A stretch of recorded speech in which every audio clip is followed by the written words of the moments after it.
আসসালামু আলাইকুম, সবাই কেমন আছেন? অবশেষে আমাদের দেখা হয়ে গেল।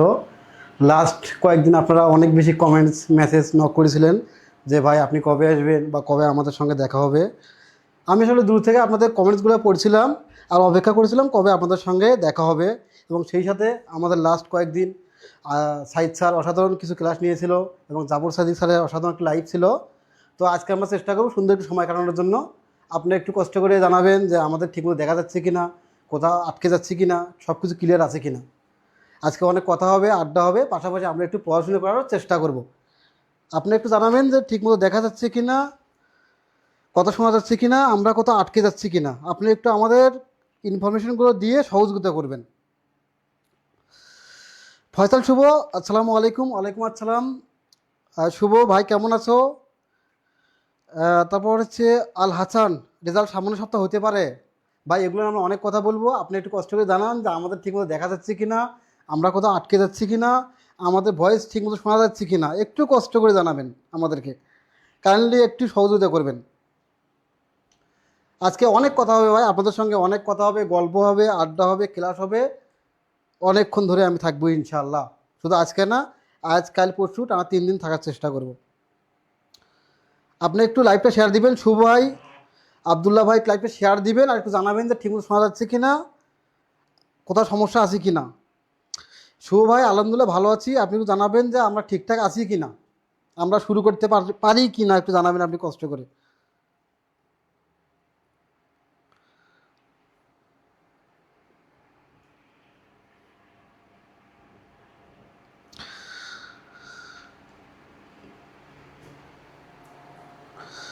একটু কষ্ট করে আপনারা জানাবেন যে আমাদের ঠিকঠাক মতো শোনা যাচ্ছে কি না, আমরা শুরু করব কি না।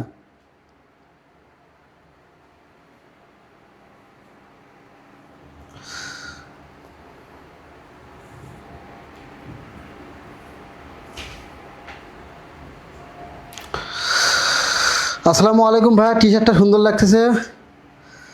ধন্যবাদ সাইবু। সামির আহমেদ, ঠিকমতো শোনা যাচ্ছে, ধন্যবাদ। ফয়সাল শুভ, জিয়া স্যার আলহামদুলিল্লাহ ভালো আছি, সব ক্লিয়ার, ধন্যবাদ। আবদুল্লাহ আল হাসান, শোনা যাচ্ছে, ধন্যবাদ ভাইয়া আমাদের সঙ্গে থাকার জন্য।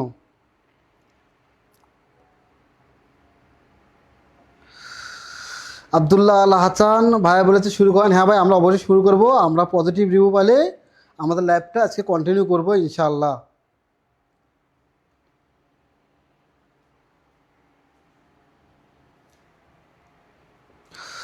সাইফু, তুমি একটু আমাদের লাইভটা শেয়ার দিবা, আমাদের লাইভটা একটু শেয়ার দিবা যেন আরও অনেক জনের কাছে পৌঁছে যায় যারা আমার জন্য অপেক্ষা করে। আজকে আমি নোটিশ জানাইনি, কিন্তু আগে বলা হয়েছিল যে আজকে 3 দিন থাকার চেষ্টা করব। একটু লাইভটা শেয়ার দিবা।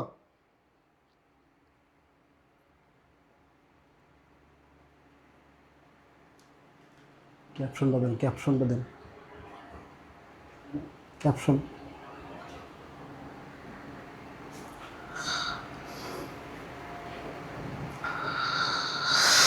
নাইমা আক্তার, জি শোনা যাচ্ছে, সব কিছু ক্লিয়ার।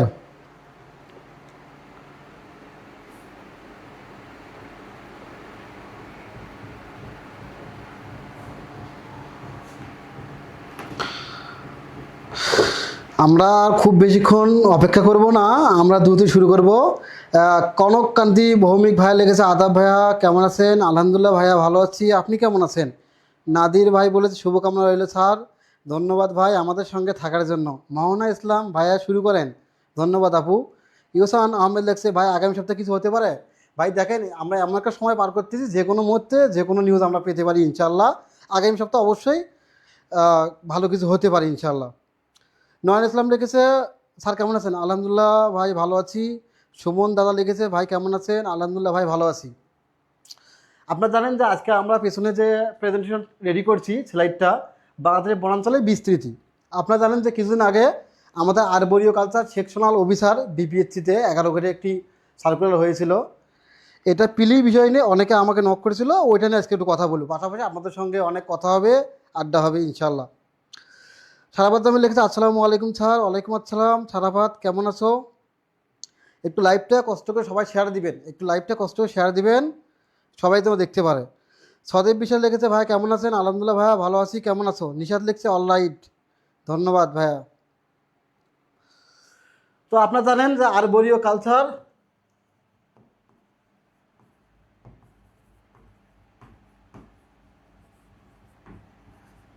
আপনারা জানেন যে আরবোরিও কালচার পদে আমাদের একটি নিয়োগ হয়েছিল বিপিএসসিতে। আমরা ওইটার পিলি নিয়ে আজকে কথা বলবো। অনিকেত প্রান্ত ভাইয়া, আসসালামু আলাইকুম। ওয়ালাইকুম আসসালাম ভাইয়া। এসে নাম লিখছে ভাইয়া, আপনার অপেক্ষায় ছিলাম। শোভন লিখেছে আপনার এক হতবাগা ছোট ভাই বসে বসে বড় ভাই লাইভ দেখতেছে। না রে ভাই, তোমরা সৌভাগ্যবান, ইনশাল্লাহ আমাদের থেকে বেটার লাইফ তোমাদের জন্য অপেক্ষা করছে। মিজানু ভাই লিখছে আসসালামু আলাইকুম। ওয়ালাইকুম আসসালাম। কেমন আছেন ভাইয়া? আলহামদুলিল্লাহ ভাই, ভালো আছি। তোমরা কেমন আছো? আপনারা জানেন যে আমি আসলে এখানে প্রথমেই স্লাইডে পদের নামটা লিখতে মিস্টেক করেছিলাম। আর এগ্রিকালচার সেকশনাল অফিসারের জন্য আমরা আজকে যে কথা বলবো বাংলাদেশের বনাঞ্চলের বিস্তৃতি, এই টপিক নিয়ে কিছু বিগত আশায় এমসিকিউ প্র্যাকটিস করব। আপনারা জানেন যে আরবোরিকালচারটা হচ্ছে, এটি হচ্ছে আমাদের পদ। বিপিএসসিতে আসলে সবসময় পদটা ভেরি করে, ডিপার্টমেন্টটা কী হবে বিপিএসসিতে বলে দেয় যে প্রাসঙ্গিক বিষয়। আরবোরিকালচার হচ্ছে যে বৃক্ষ বা গুল জাতীয় উদ্ভিদ লাগানোর একটি হচ্ছে আধুনিক পদ্ধতি। নর্মালি আমরা যে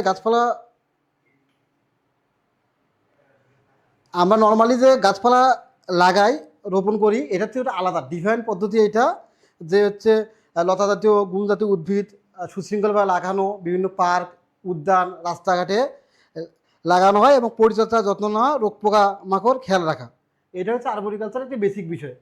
আর হচ্ছে আমাদের হচ্ছে অনেকে প্রশ্ন করেন যে ভাইয়া আমাদের আরবোরিকালচার সেকশনাল অফিসারে এই পদে এমজিকিউতে আসলে ডিপার্টমেন্ট অংশ কী থাকবে। দেখেন বিপিএসসিতে ডিপার্টমেন্ট অংশ দুইটা কাউন্ট করে। একটা হচ্ছে আপনার যোগ্যতা দিয়েছে এখানে কোন সাবজেক্ট বা কোন বিষয়, আর একটা হচ্ছে যে আপনি এখানে কোন পদে জব করেন। সেই হিসাবে আমাদের হচ্ছে পিলিতে অবশ্যই আমাদের জেনারেল যে কৃষি, এটা প্রিপারেশন নিতে হবে। পাশাপাশি আমাদেরকে অবশ্যই খেয়াল রাখতে হবে আমাদের পদের যে কাজকর্মগুলো, এদিকে অবশ্যই খেয়াল রাখতে হবে। সেই হিসাবে আমাদের হচ্ছে এই যে বৃক্ষরোপণ, পরিচর্যা, যত্ন নেওয়া, রোগ পোকা, এই বিষয়গুলো অবশ্যই আমাদের ভেরি করবে। তো আমরা এখানে গুরুত্বপূর্ণ 34টা এমসিকিউ নিয়ে আলোচনা করব। আমি ব্যাখ্যা সহ এমসিকিউগুলো প্রেজেন্টেশন করার চেষ্টা করব। আপনারা অবশ্যই এই সেশনে আমাকে সহযোগিতা করবেন। আপনার অনেকগুলো কমেন্ট পেয়েছি, আমরা সবগুলো উত্তর দেবো, পাশাপাশি আমরা কিছু পড়াশোনা করব। নাজিদ রাব্বি লিখেছে সামনে কোন পরীক্ষা হবে, এই মাসে কোনো পরীক্ষার সম্ভাবনা আছে? হ্যাঁ ভাই, আমরা যতটুকু জানি এই মাসে বাংলাদেশ সুগার গবেষণা ইনস্টিটিউট, যেটা আগে ইক্ষু গবেষণা ছিল, ওইটা হচ্ছে বৈজ্ঞানিক সহকারী পদে পরীক্ষার খুব বেশি সম্ভাবনা আছে। ফত নবাব, আসসালামু আলাইকুম, সুন্দর লাগছে, শুভকামনা ভাইয়া আমাদের সাথে থাকার জন্য। আবু সাইদ লিখছে ভাই রেজাল্ট কবে? ভাই রেজাল্ট ইনশাল্লাহ কাজ চলতেছে, খুব দ্রুত পেয়ে যাবেন ইনশাল্লাহ। তাহলে আমরা শুরু করি আমাদের পরবর্তীতে স্লাইডটা। আপনার পরবর্তী স্লাইডে দেখতে পারেন যে কোন বনে অধিকাংশ উদ্ভিদ ঊর্ধ্বমুখী বায়বীয় বা মূল আছে। কোন বনে? আপনি আপনি একটু উত্তর করবেন যে কোন বনে অধিকাংশ উদ্ভিদে ঊর্ধ্বমুখী বায়বীয় মূল আছে। আমাদের অপশনগুলো আছে হচ্ছে পাহাড়ি বন, সমতলভূমি বন, ম্যানগ্রোভ বন, সামাজিক বন। আমাদের বুঝতে হবে ঊর্ধ্বমুখী বায়বীয় মূলটা আসলে কি। বিশেষ করে আমরা জানি যে হচ্ছে আমাদের উপকূলীয় অঞ্চলে, যেখানে হচ্ছে লোনা পানিতে জোয়ারের সময় ডুবে যায় এবং ভাটার সময় শুকিয়ে যায়, এই ধরনের যে অঞ্চলটা, এইটাকে আমরা মূলত ম্যানগ্রোভ অঞ্চল বলে থাকি, যেটা বিশেষ করে সুন্দরবন অঞ্চলটা, যেটা আমরা জানি যে জোয়ারের পানিতে ডুবে যায় এবং হচ্ছে ভাটার সময় শুকিয়ে যায়। এবং এই সময় বায়বীয় মূলটার মূলত কাজ কী?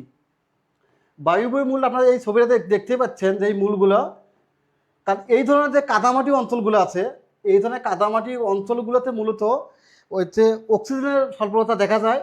এজন্য বায়বীয় মূলগুলো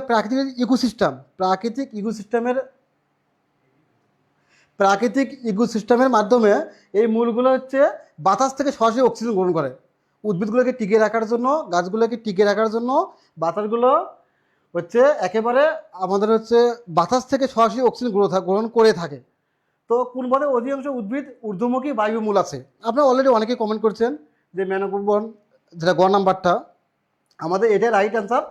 কিন্তু আশা করি আপনার ব্যাখ্যাগুলো একটু মনে রাখার চেষ্টা করবেন যে আসলে ম্যানগ্রোভ বনটা কই থেকে আসলো, ঊর্ধ্বমুখী বায়বীয় মূলটা আসলে কই থেকে আসলো। তো অনেকগুলো আমরা কমেন্ট পেয়ে গেছি। আপনারা জানেন এটা খুবই একটি কমন প্রশ্ন, বারবার আসা প্রশ্ন। তারপর আমরা চেষ্টা করছি এই ধরনের প্রশ্নগুলো একটা প্যাকেজে একটা প্রেজেন্টেশনে এক করার জন্য। তারেক রহমান লিখছে, ভাই ইকো গবেষণায় কয়টা পদ ছিল? ভাই ইকো গবেষণা হচ্ছে দুইটা, এখানে সার্কুলার ছিল, দুইটা সার্কুলারের পদ ছিল সম্ভবত 12টা। বৈজ্ঞানিক সহকারী হচ্ছে 10টি, অন্য পদে হচ্ছে 2টি। হ্যাঁ, রেজাউনুল হক বলতে শ্বাসমূল। হ্যাঁ ভাই, এটাকে হচ্ছে শ্বাসমূলও বলা হয়, ঠেসমূলও বলা হয়। মূলত এটি সরাসরি সরাসরি বাতাস থেকে অক্সিজেন গ্রহণ করে উদ্ভিদকে টিকিয়ে রাখে এই লোনামাটি কাদামাটি অঞ্চলে। হাসান শেখ বলছে, ইকো গবেষণা পরীক্ষা যদি তাড়াতাড়ি হয় এটা নিয়ে কিছু বলেন। ভাই আমরা যতটুকু শুনতে পেরেছি ইকো গবেষণা পরীক্ষা তাড়াতাড়ি হবে। মূলত আমরা আসলে আমাদের যে আয়োজনগুলো আপনার জন্য করেছি এগুলো একটু প্রেজেন্টেশন করার চেষ্টা করছি। যেমন আজকে আমরা আরবরীয় কালচার নিয়ে কথা বলবো, আগামীকাল হয়তো বা নিবন্ধন নিয়ে কথা বলবো, পরের সপ্তাহ হয়তো বা আমরা জুনিয়র ইনস্ট্রাক্টর নিয়ে কথা বলবো। এরকম আমরা আমাদের কাজকর্মগুলো আপনাদেরকে প্রেজেন্ট করার চেষ্টা করছি। ভাই আপনারা একটু আমাদের কমেন্ট করে পাশে থেকে সহযোগিতা করবেন।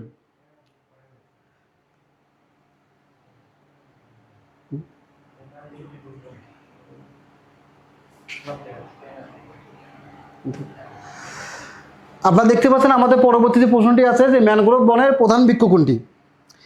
আপনারা দেখতে পাচ্ছেন যে আমাদের পরবর্তী প্রশ্নটি হচ্ছে ম্যানগ্রোভ বনের প্রধান বৃক্ষ কোনটি? আমরা এর আগেও কথা বলেছি যে ম্যানগ্রোভ বনটা আসলে কি। আমাদের উপকূলীয় অঞ্চলে কাদামাটি, লোনামাটি, অর্থাৎ জ্বরের সময় ডুবে যাওয়া, ভাড়ার সময় শুকিয়ে যাওয়া যে বনটা গড়ে ওঠে এটার মতো ম্যানগ্রোভ বন। তো ম্যানগ্রোভ বনের প্রধান বৃক্ষ হচ্ছে সুন্দরী। সুন্দরী। এবং এটা আপনার মনে রাখবেন যে সুন্দরবনের, এটা অনেক সময় প্রশ্ন আছে যে সুন্দরবনের প্রধান বৃক্ষ কোনটি? সুন্দরবনের প্রধান বৃক্ষ সুন্দরী। আপনার মনে রাখবেন যে সুন্দরবনের প্রধান বৃক্ষ সুন্দরী, অর্থাৎ নামের সঙ্গে সুন্দরবনের সুন্দরী বৃক্ষর নাম অনুসারে সুন্দরবনের নামকরণ করা হয়েছে। আপনাদের একটা জিনিস মনে রাখবেন যে সুন্দরবনের নামকরণ করা হয়েছে এই সুন্দরী বৃক্ষর নাম অনুসারে। রাবেয়া সুন্দর লিখছে, স্যার বাড়ি এক্সাম। রাবেয়া সুন্দর স্যার বলছে বাড়ি এক্সাম কবে হতে পারে একটু বলবেন। আপু বাড়ি এক্সাম এটা আসলে খুব তাড়াতাড়ি হয়ে যাবে ইনশাল্লাহ। এবং আমরা আশা করি এবছর হতে পারে, যেহেতু বাড়িতে একটু ঝামেলা ছিল, নতুন ডিজি ছিল না, অনেকদিন একটু কার্যক্রম ব্যাহত ছিল। আশা করি খুব দ্রুত শুরু হয়ে যাবে ইনশাল্লাহ। ফারহানা আপনি শীত লিখেছে সুন্দরী। থ্যাংক ইউ আপু, আরও অনেকেই উত্তর করেছে, ধন্যবাদ সবাইকে উত্তর করার জন্য। আপনার আমাদের পুরো ক্লাসটা থাকার চেষ্টা করবেন, আমাদের দুর্বলতাগুলো বলার চেষ্টা করবেন, আমাদের কোথায় কোথায় ওভারকাম করতে হবে এই জিনিসগুলো বলার চেষ্টা করবেন আপনারা। আমরা এভাবে আজকে অনেকগুলো 34টার মতো প্রশ্ন ব্যাখ্যাসহ কমপ্লিট করার চেষ্টা করবো, পাশাপাশি আপনাদের সাথে অনেকগুলো কথা হবে ইনশাআল্লাহ।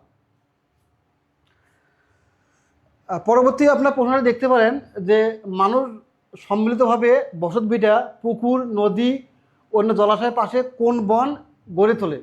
একটা যদি দেখেন যে এখানে তো বলতে সম্মিলিতভাবে, এই প্রশ্নটা বলা হয়েছে সম্মিলিতভাবে, অর্থাৎ অনেক মানুষের অংশগ্রহণে, অনেক মানুষের মতে এক হয়ে যে সম্মিলিতভাবে বসতভিটা, পুকুর, নদী, অন্য জলাশয়ে পাশে কোন বন গড়ে তোলে। এটা আসলে এই ধরনের পরীক্ষা হয় আগে, বিগত অনেক পরীক্ষা আছে, আপনি একটু উত্তর করার চেষ্টা করবেন। আপনি একটু এই প্রশ্নটা উত্তর করবেন, আমরা দেখবো যে কে কে উত্তর করে। সুমন চন্দ্র দাল লিখছে, বোর্ডের লেখা আবছা আবছা লাগছে।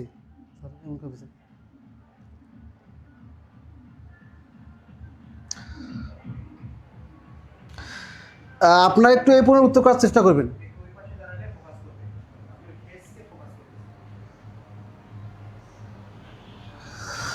আপনারা দেখতে পারেন যে 3 নম্বর প্রশ্নটি হচ্ছে মানুষ সম্মিলিতভাবে বসতভিটা, পুকুর, নদী ও অন্য জলাশয়ে কোন বন গড়ে তোলে?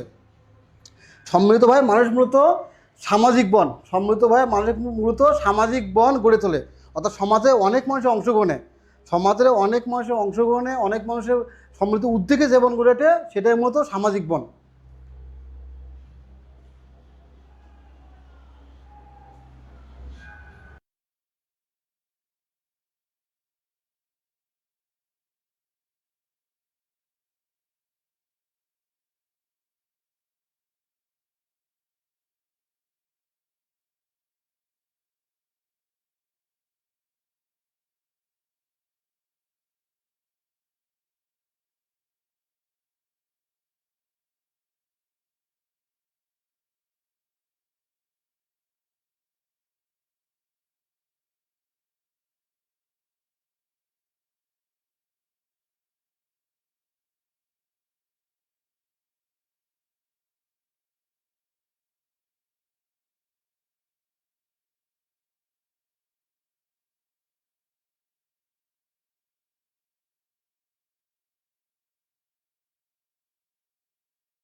হুম,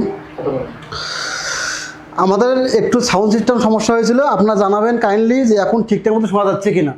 আপনি একটু কষ্ট করে জানাবেন যে এখন ঠিকঠাক মতো শোনা যাচ্ছে কিনা, সব কিছু ঠিক আছে কিনা।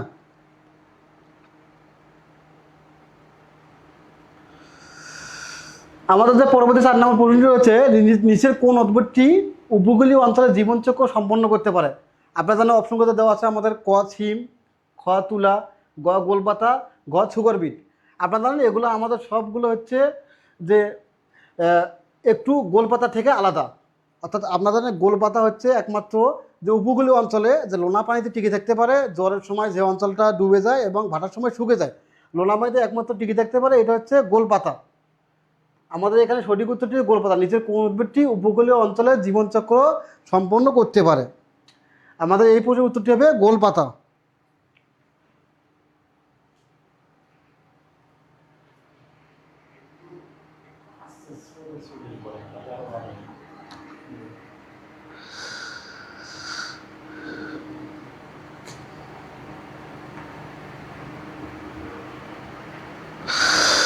হোসেন আহমদ ভাই বলেছে শোনা যাচ্ছে, ধন্যবাদ ভাইয়া। কনককান্তি ভৌমিক এখন ঠিক আছে, ধন্যবাদ ভাইয়া। তাহলে আমাদের পরবর্তী প্রশ্নটি হচ্ছে সামাজিক বনায়ন ব্যবস্থাপনায় সরাসরি সম্পৃক্ত থাকে কারা। অর্থাৎ এই প্রশ্নটি বলা হয়েছে যে সামাজিক বনায়ন ব্যবস্থাপনায় সরাসরি সম্পৃক্ত থাকে কারা। আপনি একটু উত্তর করবেন, আপনারা একটু উত্তর করবেন, আমরা পাশাপাশি ব্যাখ্যা সহ সলভ করার চেষ্টা করব। সামাজিক বনায়ন ব্যবস্থাপনায় সরাসরি সম্পৃক্ত থাকে কারা? সরকার, বন বিভাগ, জনগণ না এনজিও? সামাজিক বনায়ন ব্যবস্থাপনায় সরাসরি সম্পৃক্ত থাকে কারা? সামাজিক, আপনারা জানেন সমাজের সম্মিলিত মানুষের যে উদ্যোগে যে বনায়ন গড়ে ওঠে সেটাই মূলত সামাজিক বনায়ন, যেখানে সরাসরি সম্পৃক্ত থাকে জনগণ। সামাজিক বনায়ন সরাসরি সরাসরি সম্পৃক্ত থাকে জনগণ, জনগণের নেতৃত্বে, জনগণের সম্মিলিত উদ্যোগে এই সামাজিক বনায়নটা গড়ে ওঠে। এরপরে প্রশ্নটা আমরা দেখব অর্থনৈতিক প্রয়োজনে। এরপরে প্রশ্নটি হচ্ছে অর্থনৈতিক প্রয়োজনে অতি মূল্যবান সম্পদ কোনটি? পাট, আলমারি, ড্রেসিং টেবিল না বৃক্ষ?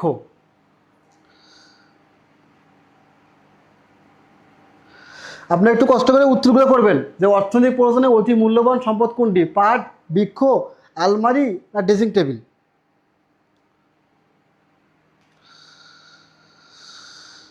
সুমনচন্দ্র দাস দ্বারা লিখেছে জনগণ। এটা ইতিমধ্যে আমাদের প্রশ্নটি চলে গেছে, এটি গত প্রশ্ন ছিল। তো আমাদের এই স্লাইডের উত্তরটি হচ্ছে বৃক্ষ। অর্থনৈতিক প্রয়োজনে আমাদের পাট, আলমারি সবগুলো সম্পদ, কিন্তু এটা এখানে সবচেয়ে বড় যে সম্পদটা, স্থায়ী সম্পদটা হচ্ছে বৃক্ষ। আপনারা কমেন্ট করা অফ করে দিয়েছেন, একটু কষ্ট জানাবেন যে এখন ঠিকঠাক আছে কি না আর আপনারা দেখতে পাচ্ছেন কি না। আপনারা কমেন্ট করলে আমাদের একটু মানে ক্লাসটা কন্টিনিউ করা সহজ হবে।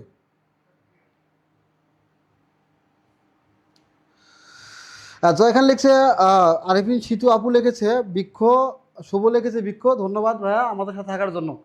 আমাদের পরবর্তী স্লাইডটাতে যাচ্ছি। আমাদের 7 নম্বর যে প্রশ্নটি ছিল, পরিবেশের ভারসাম্য রক্ষায় একটি দেশে কত শতাংশ বন থাকা প্রয়োজন? আপনারা অনেকে জানেন যে এই প্রশ্নের সঠিক উত্তর সবাই জানেন যে 25%। আমরা তারপর এটা নিয়ে একটু ব্যাখ্যা করব। একটি অর্থাৎ পরিবেশ রক্ষায় আমাদের 25% বনভূমি থাকা প্রয়োজন, কিন্তু আমরা যেটা পাচ্ছি সেটা হচ্ছে 17%। অর্থাৎ আমরা যেটা পাচ্ছি 17% মাত্র। অর্থাৎ একটি দেশের বনভূমি থাকা উচিত হচ্ছে 25%, আমরা পাচ্ছি হচ্ছে 17%। কিন্তু বিভিন্ন তথ্য মতে এটা আরও কম। অন্যান্য বিভিন্ন তথ্য মতে বলা হচ্ছে 13%, আবার কোনো কোনো তথ্য মতে বলা হচ্ছে 9%। অর্থাৎ আমাদের অনেক বেশি কম, আমাদের অনেক বেশি কম। এজন্য আমাদের অবশ্যই বেশি বেশি বৃক্ষরোপণ করতে হবে। বর্তমান সরকারের একটা পলিসি আছে যে মানে অনেকগুলো বৃক্ষরোপণ করা 5 বছরে। আমাদের সেই সরকার যে স্টেজে আছে ওটাতে আমাদের অবশ্যই সহযোগিতা সবাই মিলে করতে হবে। তো পরিবেশ রক্ষায় একটি দেশের বনভূমি থাকা প্রয়োজন হচ্ছে 25%, কিন্তু আমরা পাচ্ছি সেখানে হচ্ছে কোনো একটা তথ্য মতে 17%, বেশি তথ্য অনেক তথ্য মতে 13%, এবং ফাও যে তথ্য দিচ্ছে সেটাতে 9%। আমরা অনেকগুলো প্রশ্নের উত্তর পেয়েছি, ধন্যবাদ আমাদের সাথে থাকার জন্য। এরপরে আমরা পরবর্তী স্লাইডে যাচ্ছি।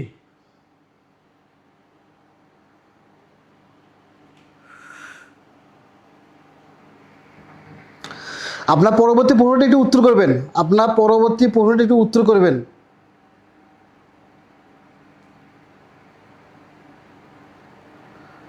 আমি একটু আগে এই প্রশ্নে কথা বলেছি যে ইউনেস্কোর মতে, অর্থাৎ ইউনেস্কো যেটা হচ্ছে পৃথিবীর হচ্ছে বিভিন্ন শিল্প সংস্কৃতি এগুলো নিয়ে কাজ করে, ইউনেস্কোর মতে বাংলাদেশে বর্তমান বনভূমির পরিমাণ কত পাচ্ছেন।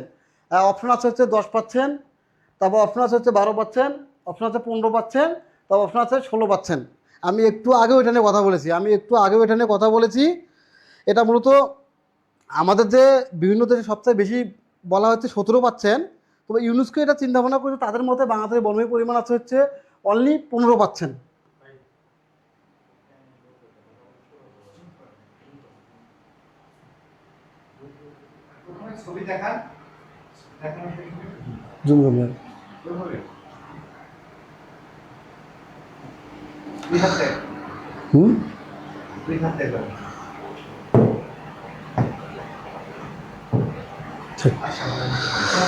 আচ্ছা, আপনারা দেখতে পাচ্ছেন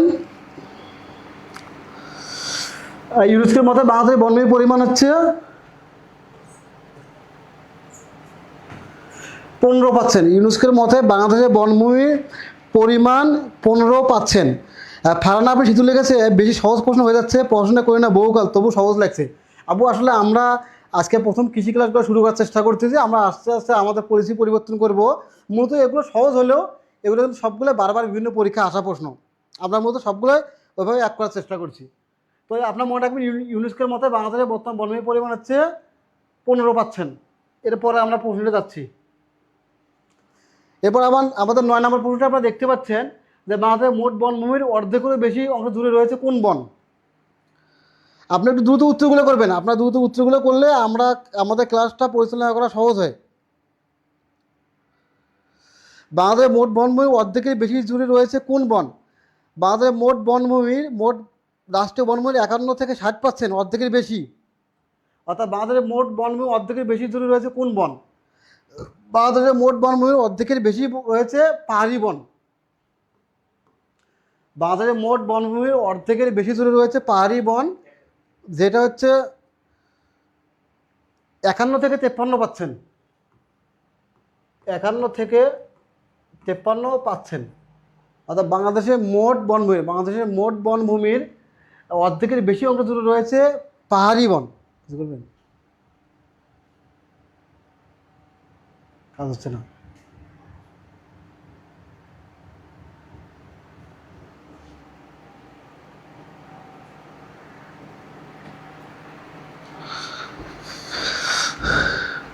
তাহলে আমরা কি মনে রাখবো, বাংলাদেশের মোট বনভূমির অর্ধেকের বেশি অর্থাৎ 51 থেকে 53%। কলম কাজ করে না কেন?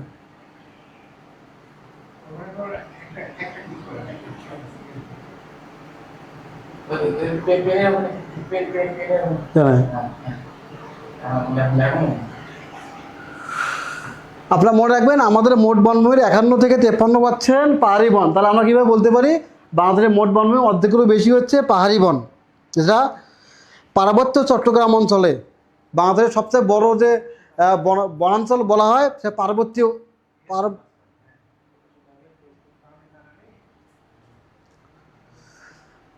বাংলাদেশের মোট বনভূমির বড় একটা অঞ্চল জুড়ে হচ্ছে পাহাড়ি বন। তাহলে আমরা পরবর্তী প্রশ্নটা দেখতে পারি।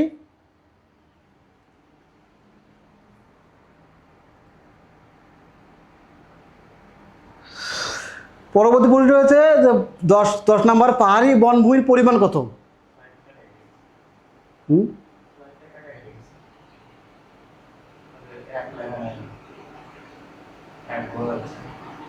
আচ্ছা বলতেছেন। আমাদের পরবর্তী প্রশ্ন হচ্ছে পাহাড়ি বনভূমির পরিমাণ কত? আমাদের স্লাইড থেকে সমস্যা হয়েছে। এটা হচ্ছে 12.16 লক্ষ হেক্টর, আরেকটি হচ্ছে 14.16 লক্ষ হেক্টর, আরেকটি হচ্ছে 13.16 লক্ষ হেক্টর, আরেকটি 15.16 লক্ষ হেক্টর। আপনাকে জানাবেন যে বাংলাদেশের মোট বনভূমি না, পাহাড়ি বনভূমির পরিমাণ কত? পাহাড়ি বনভূমির পরিমাণ কত? পাহাড়ি বনভূমির পরিমাণ হচ্ছে 13.16 লক্ষ হেক্টর। আমাদের রাইট অ্যান্সার খ নাম্বারটা, পাহাড়ি বনভূমির পরিমাণ হচ্ছে 13.16 লক্ষ হেক্টর। হুম,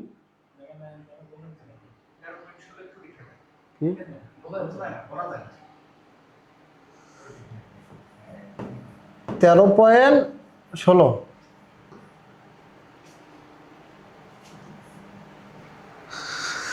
পাহাড়ি বনভূমির পরিমাণ হচ্ছে 13.16 লক্ষ হেক্টর। আমরা পরবর্তী প্রশ্নে যাচ্ছি।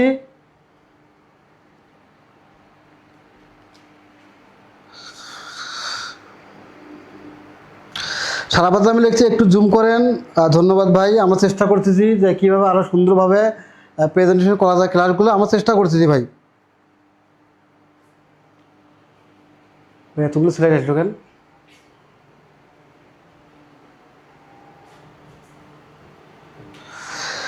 আমাদের 11 নম্বর প্রশ্নটি হয়েছে নিচের কোনটি পাহাড়ি বনের প্রাণী? নিচের কোনটি পাহাড়ি বনের প্রাণী? আপনি একটু প্রশ্ন করবে, উত্তরটা দিবেন যে নিচের কোনটি পাহাড়ি বনে প্রাণী। অপশন ক হচ্ছে শূকর, খ হচ্ছে কুমির, গ হচ্ছে কাকাতুয়া, ঘ হচ্ছে হরিণ। আপনি একটু জানাবেন যে এখানে সঠিক উত্তর কোনটি। মেঘবালিকা লিখছে হয়েছে, ধন্যবাদ আপু। জয় খান লিখছে ক নাম্বারটা। আপনি একটু উত্তর করবেন, আপনারা একটু এই প্রশ্নগুলো উত্তর করবেন, আমাদের ক্লাসটা নেওয়া সহজ হবে আরও। আশরাফুল লিখছে 13.16 লক্ষ হেক্টর। হ্যাঁ ভাই, 13.16 লক্ষ হেক্টর। আবদুল্লাহ আল মাসুম লিখেছে হরিণ। হ্যাঁ, রাইট অ্যান্সার। আপনারা জানেন যে আমাদের পাহাড়ি বনে হচ্ছে কুমির থাকে, এগুলো জলাভূমিতে, কাকাতুয়া শূকর থাকে, এগুলো জলাভূমিতে। আসলে এখানে আমাদের পাহাড়ি বনের প্রাণী হচ্ছে হরিণ। আমাদের পাহাড়ি বনের প্রাণী হচ্ছে হরিণ। আজকে চলুক, নেক্সট ক্লাসে ওয়ার্ড বড় করে নিতে হবে, সাইজ বড় করে নিতে হবে। এসান আহমদ ভাইয়া লিখেছে যে আরবরীয় কালচার পরীক্ষা প্রিলিমিনারি এবছর হবে। না ভাই, এবছরের সম্ভাবনা কম, তবে পরীক্ষাটা স্মুথলি হয়ে যাবে আশা করি। যে ধরনের সময় পরীক্ষা হয় ওই ধরনের সময়ের মধ্যে হয়ে যাবে ইনশাআল্লাহ। আফরুজা লাগছে ঘ, ধন্যবাদ আপু। সেতু আপু লিখছে হরিণ, ধন্যবাদ আপু। মাসুম ভাইয়া ধন্যবাদ। সুমন চন্দ্র ভাইয়া ধন্যবাদ।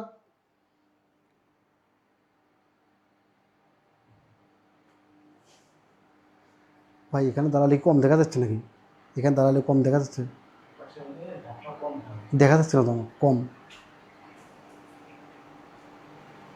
ওই যে দেখা যাবে কি?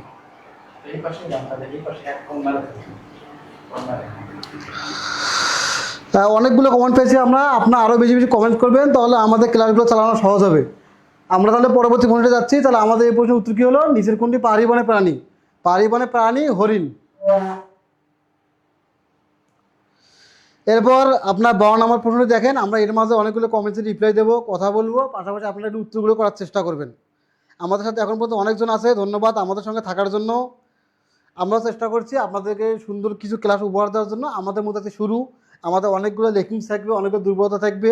আপনারা এগুলো আমাদের ফাইন্ড আউট করে দেওয়ার চেষ্টা করবেন যে ভাই এই সমস্যা, এগুলো করলে আরও ক্লাস সুন্দর হবে, এগুলো করলে আরও সুন্দর হবে, আরও ভালো হবে। আপনি একটু আমাদের কষ্ট করে আমাদেরকে সহযোগিতা করবেন। আমাদের পরবর্তী প্রশ্নটি হচ্ছে 12 নম্বর প্রশ্ন। কোনগুলো শালবন এলাকার বৃক্ষ?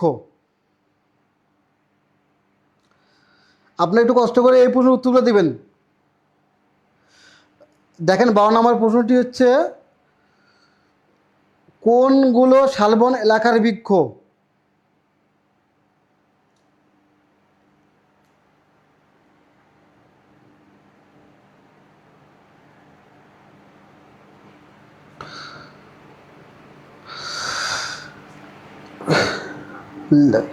ভাই শুভ ভাই বলছে যে স্যার লেখাগুলো অস্পষ্ট ঝাপসা দেখা যাচ্ছে। ভাই এখন তো ঝাপসা দেওয়ার কথা না, এখন সব কিছু ঠিকঠাক থাকার কথা, তারপর জানাবেন যে ঠিক আছে কিনা। আপনার হচ্ছে 12 নম্বর প্রশ্নটার মধ্যে দেখতে পান যে কোনগুলো শালবন এলাকার বৃক্ষ? গর্জন, গরান, গামার, এটা হচ্ছে ক নম্বর অপশনে। খ নম্বর অপশনে আছে গজারি, গেওয়া, সেগুন। আর গ নম্বর আছে তেন্তুর, চাপা, চম্পালিশ। আর ঘ নম্বর আছে জারুল, রেন্টিরি, পশুর। এখানে আমাদের সঠিক উত্তর হচ্ছে গজারি, গেওয়া, সেগুন। গ নম্বর প্রশ্নটি হচ্ছে, অর্থাৎ আমাদের হচ্ছে সঠিক উত্তর খ নম্বর। 12 নম্বর প্রশ্ন সঠিক উত্তরটি আমাদের হচ্ছে খ নম্বর উত্তরটি সঠিক হবে, গজারি, গেওয়া, সেগুন। সঠিক উত্তর ছিল হোসেন আহমেদ, ধন্যবাদ ভাইয়া সঠিক উত্তর করার জন্য। ফয়সালের উত্তর সঠিক ছিল, তারেকের উত্তর সঠিক ছিল। ধন্যবাদ, আপনারা বেশি বেশি কমেন্টস করবেন, আমাদের তাহলে ক্লাসগুলো নেওয়া সহজ হবে। তাহলে আমরা তাহলে এখন পরবর্তী স্লাইডটাতে যাচ্ছি। আমাদের 13 নম্বর প্রশ্নটি রয়েছে বাংলাদেশে কোন ধরনের বনভূমি সবচেয়ে কম?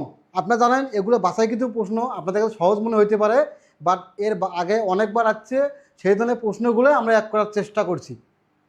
আপনারা একটু আমাদের সহযোগিতা করবেন ক্লাসটা আমাদের সাথে থেকে। এখন দেখেন আমাদের 13 নম্বর প্রশ্নটি হচ্ছে বাংলাদেশে কোন ধরনের বনভূমি সবচেয়ে কম? বাংলাদেশে কোন ধরনের বনভূমি সবচেয়ে কম? 13 নম্বর প্রশ্নটি, বাংলাদেশে কোন ধরনের বনভূমি সবচেয়ে কম? পাহাড়ি বন, সমতল ভূমির বন, ম্যানগ্রোভ বন, গ্রামীণ বন।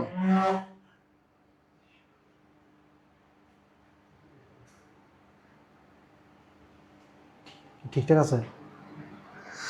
আমাদের 13 নম্বর প্রশ্নটি হচ্ছে বাংলাদেশে কোন ধরনের বনভূমি সবচেয়ে কম? পাহাড়ি বন, ম্যানগ্রোভ বন, সমতল ভূমির বন, আর হচ্ছে গ্রামীণ বন। আমাদের মতো 4টি বনভূমি, 4টি আমাদের বনাঞ্চলকে 4টি ভাগে ভাগ করা হয়, একটা পাহাড়ি, একটা ম্যানগ্রোভ, একটা গ্রামীণ, একটা সমতল ভূমি। তাহলে সমতল ম্যানগ্রোভ পাহাড়ি বনটা কোন অঞ্চলে? আমার বিশেষ করে আমাদের পাহাড় পর্বতগুলো নিয়ে যে অঞ্চলটা গড়ে উঠেছে এটা মূলত আমাদের পাহাড়ি বনাঞ্চল। আরেকটি হচ্ছে ম্যানগ্রোভ বন। আমি ম্যানগ্রোভ নিয়ে অনেক আলোচনা করছি, আমাদের যে লোনাপানি যে অঞ্চল আছে, উপকূলীয় অঞ্চল, মূলত ওই অঞ্চলে যে বনভূমিতে গড়ে ওঠে সেটা মূলত ম্যানগ্রোভ বন। আর একটা অপশন হচ্ছে সমতল ভূমির বন, এটা মূলত হচ্ছে শালবন, যেটা আমরা বলি যে গাজীপুর, টাঙ্গাইল, মধুপুর এই অঞ্চলের যে বনভূমিটা আছে গ্রামীণ বন।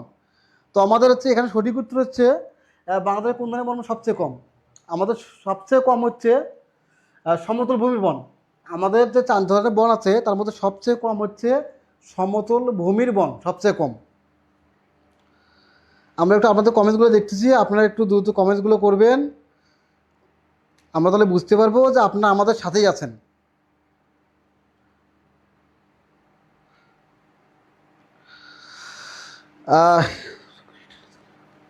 আবদুল্লাহ আল কাবিদ লিখেছে গ্রামীণ হবে নাকি সমতল? না ভাই, সমতলটাই হবে। মাহমুদ লিখেছে ঘ। আবদুল্লাহ আল কাবিদ ক্লাসের মধ্যে ছোটো ছোটো করে রিটার্ন রেজাল্টের আপডেট দেন ভাই। আমরা আসলে আপডেট দিয়েছি, একটা আপডেট যদি বারবার বলি তাহলে আমাদের গুরুত্ব থাকবে না। আমরা চেষ্টা করব কনফার্ম না হয়ে কোনো কিছু না বলার। আমরা এখন পর্যন্ত যেগুলো আপডেট দিয়েছি সবগুলোই আমাদের শতভাগ মিলে গেছে বা আমরা চেষ্টা করেছি। ইনশাল্লাহ আমরা এই আপডেটও দেবো, তবে যখন কনফার্ম নিউজ পাবো তখন আমরা বলবো। এমনি আশা বলে সমতল ভূমি বন। ধন্যবাদ ভাই আমাদের সাথে থাকার জন্য। অনিকেত প্রান্তর লিখছে সমতল ভূমির বন, ধন্যবাদ। তাহলে আমরা পরবর্তী স্লাইডটাতে যাচ্ছি, আর আপনারা বেশি বেশি প্রশ্ন করবেন। আপনারা আরও যদি কোনো প্রশ্ন থাকে আপনারা অবশ্যই করবেন, যে কোনো বিষয়। আজকে আমাদের অনেকগুলো কথা হবে, আড্ডা হবে, গল্প হবে এবং পড়াশোনাও সাথে চলবে। কাবিদ ধন্যবাদ আমাদের সাথে থাকার জন্য। তুমি একটু লাইভটা শেয়ার দিবা আর একটু আমাদের এ ধরনের আরও অনেক প্রশ্ন করবা।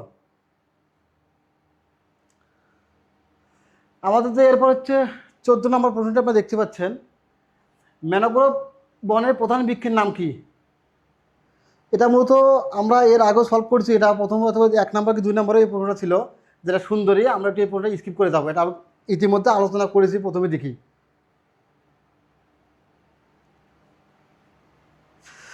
এবার আপনার 15 নম্বর প্রশ্নটি দেখতে পান। আমরা 14 নম্বর প্রশ্নটি স্কিপ করেছি, 15 নম্বর প্রশ্নটি দেখতে পান এবং উত্তর করবেন আপনারা। পাশাপাশি আমি কিছু কমেন্টসের রিপ্লাই দেবো। এমডি আসলাম কবির লিখেছে বিএসআরআই পরীক্ষা কবে? ভাই দেখেন, আমরা জানি বিএসআরআই পরীক্ষা এবছর, সরি, এ মাসে হওয়ার সম্ভাবনা খুব বেশি। এ মাসে হওয়ার সম্ভাবনা খুবই বেশি। এখন দেখা যাক, আপনার প্রিপারেশন নিতে থাকেন। আপনারা 15 নম্বর প্রশ্নটি দেখতে পারেন, বাংলাদেশের ঐতিহ্যবাহী বন কোনটি? বাংলাদেশের ঐতিহ্যবাহী বন কোনটি? শালবন, সুন্দরবন, টাঙ্গর হাওর। টাঙ্গর হাওর তো কোনো বনে না, এটা হচ্ছে একটা হাওর অঞ্চল সুনামগঞ্জের। শালবন আমাদের এগুলো ঐতিহ্য, পাহাড়ি বন এগুলো আমাদের ঐতিহ্য। তবে আমাদের সবচেয়ে বড় যে ঐতিহ্যটা সেটা হচ্ছে সুন্দরবন। আপনারা জানেন যে পৃথিবীর যে ম্যানগ্রোভ যে বনাঞ্চল আছে তার মধ্যে সবচেয়ে যে বড় যে ম্যানগ্রোভ বনাঞ্চল সেটা হচ্ছে সুন্দরবন, যেটা আমাদের সুন্দরবনের 62% আমাদের বাংলাদেশের অবস্থিত, 62%। এবং এটা আমাদের গৌরবের একটা বিষয় এবং খুবই ঐতিহ্যবাহী বিষয় সুন্দরবন। বাংলাদেশ সবচাইতে ঐতিহ্যবাহী বন হচ্ছে বন বা বনাঞ্চল সুন্দরবন। এটা আপনি অবশ্যই মনে রাখার চেষ্টা করবেন। এবং এই সুন্দরবনের 62%, এই সুন্দরবনের 62% অংশ আমাদের বাংলাদেশে অবস্থিত।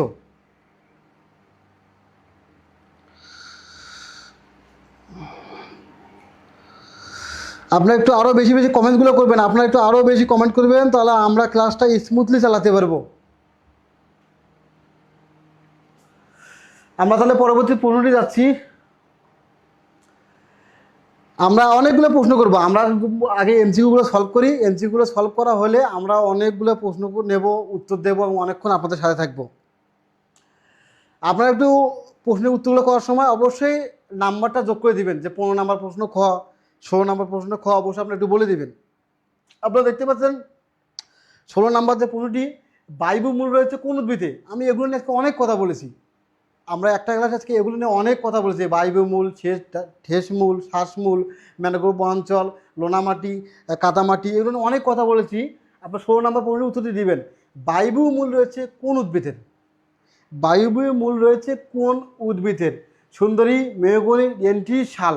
আপনারা জানেন শাল হচ্ছে আমাদের সমতল ভূমির প্রধান বৃক্ষ। শাল কোনোভাবে আমাদের হচ্ছে বায়বীয় মূল থাকতে পারে না। আর মেহগনি, রেন্টিরি, মেহগনি, রেন্টিরি এগুলো হচ্ছে আমাদের গ্রামীণ বনের বৃক্ষ আর কি, যেগুলো আমাদের গ্রামীণ বন বা সামাজিক বনে আমরা এগুলো গাছ রোপণ করা হয় বা লাগানো হয়, পরিচর্যা করা হয়। অর্থাৎ বায়বীয় মূল হচ্ছে সুন্দরী উদ্ভিদে। আপনারা জানেন আমি আগেও এটা নিয়ে কথা বলেছি, বায়বীয় মূল হচ্ছে সুন্দরী উদ্ভিদের। মূলত যে ওই লোনাম পানি অঞ্চলে, যে কাদামাটি অঞ্চলে এই উদ্ভিদগুলোতে শ্বাস নিতে সমস্যা হয়, শ্বাস নিতে বা নিঃশ্বাস নিতে বা হচ্ছে বাতাস থেকে অক্সিজেন গ্রহণ করতে সমস্যা হয়। সৃষ্টিকর্তা প্রদত্ত প্রাকৃতিক যে একটি ইকোসিস্টেম, এর মাধ্যমে ওরা হচ্ছে অনেকগুলো বায়বীয় মূল থাকে, যেগুলোর মাধ্যমে তারা সরাসরি অক্সিজেন গ্রহণ করে বেঁচে থাকে।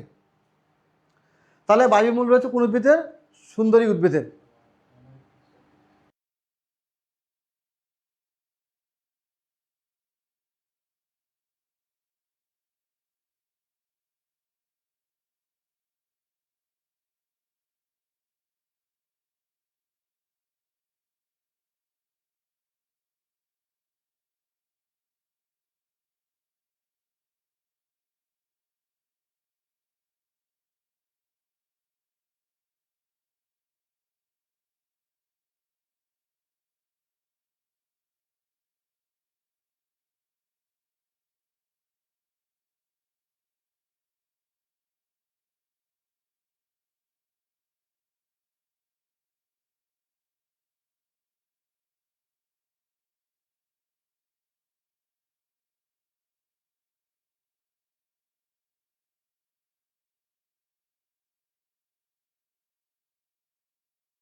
আচ্ছা, আমাদের একটু সমস্যা হয়েছিল, আমরা একটু বিরতি নিয়েছিলাম। এখন ঠিকমতো দেখা যাচ্ছে কি না মাহমুদা আপু, রাব্বি ভাইয়া, আসলাম করে ভাইয়া, এখন ঠিকমতো আমাদের দেখা যাচ্ছে কি না, শোনা যাচ্ছে কি না, একটু কষ্ট করে জানান।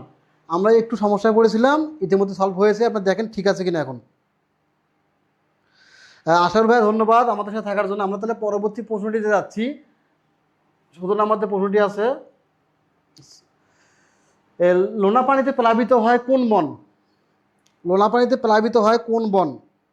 মাহমুদা আপু এখন সব ঠিকঠাক আছে, ধন্যবাদ আপু আমাদের সাথে থাকার জন্য। আপনার পরবর্তী প্রশ্নটি দেখতে পাচ্ছেন যে লোনা পানিতে প্লাবিত হয় কোন বন?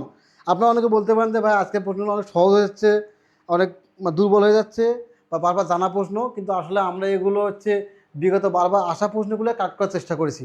যেহেতু আজকে আমাদের প্রথম ক্লাস কি এই যে আমাদের ডিপার্টমেন্টাল বিষয়ে, এজন্য আমরা একেবারে এই আরবরি কালচার বা ডিপার্টমেন্ট কেন্দ্রিক যে বিগত প্রশ্নগুলো আমরা একটা প্যাটার্নে এক করার চেষ্টা করেছি। নাইম বলতে ধন্যবাদ ভাই। আসলাম কবির দেখা যাচ্ছে। তাহলে আমাদের ১৭ নম্বর প্রশ্ন দেখছেন, লোনা পানিতে প্লাবিত হয় কোন বন? শালবন। আপনারা জানেন শালবনে প্লাবিত হওয়ার কোনো সুযোগই নেই। পাহাড়ি বন প্লাবিত হওয়ার সুযোগ নেই। গজারি বনে প্লাবিত হওয়ার সুযোগ নেই। আমাদের সঠিক উত্তরটা হচ্ছে ম্যানগ্রোভ বন। অর্থাৎ লোনা পানিতে প্লাবিত হয় হচ্ছে ম্যানগ্রোভ বন। আমরা একটু আজকের প্রশ্নগুলো দ্রুত যাচ্ছি, যেহেতু আজকের প্রশ্নগুলো খুব সহজ প্রশ্ন এবং বারবার আসা প্রশ্নগুলো আমরা এক করার চেষ্টা করছি। এই জন্য আসলে এগুলোতে আমি খুব বেশি কথা বলতে চাচ্ছি না। আমরা একটু স্মুথলি ক্লাসটা দ্রুত শেষ করতে যাচ্ছি আর কি, যেহেতু আজকে অনেক প্রশ্ন অনেক সহজ হয়েছে। বৃষ্টি বলেছে এখন ঠিক আছে, ধন্যবাদ আপু আমাদের সাথে থাকার জন্য। আরও অনেকে প্রশ্ন করেছে, সবাইকে ধন্যবাদ। আমরা পরবর্তী 18 নম্বর প্রশ্নটিতে আসছি। আপনি একটু 18 নম্বর প্রশ্নটি দেখতে পান আপনারা। সুন্দরবনে অধিকাংশ উদ্ভিদের ড্যাশ বায়ুমূল রয়েছে। মানে এখানে বোঝানো হয়েছে সুন্দরবনে অধিকাংশ উদ্ভিদের কোন ধরনের বায়ুমূল রয়েছে। সুন্দরবনে অধিকাংশ উদ্ভিদের কোন ধরনের বায়ুমূল রয়েছে? এখানে অপশনগুলো আপনি দেখতে পাচ্ছেন, নিম্নমুখী, ঊর্ধ্বমুখী, নিম্নগামী, ঊর্ধ্বমুখী। সরি, নিম্নমুখী, নিম্নগামী, ঊর্ধ্বগামী, ঊর্ধ্বমুখী। আপনি একটু জানাবেন যে 18 নম্বর প্রশ্নটির সঠিক উত্তর কী? আপনি একটু জানাবেন যে 18 নম্বর প্রশ্নটির সঠিক উত্তর কী? সুন্দরবনে অধিকাংশ উদ্ভিদের কোন বায়ুমূল রয়েছে? আমরা এই বায়ুমূল নিয়ে আজকে অনেক আলোচনা করেছি, যে বাতাস থেকে সরাসরি অক্সিজেন গ্রহণ করতে পারে, মূলত বায়ুমূলের প্রধান উদ্দেশ্যই এটি। আপনি 18 নম্বর প্রশ্নটির সঠিক উত্তর দিবেন। বায়ুমূল কোন ধরনের?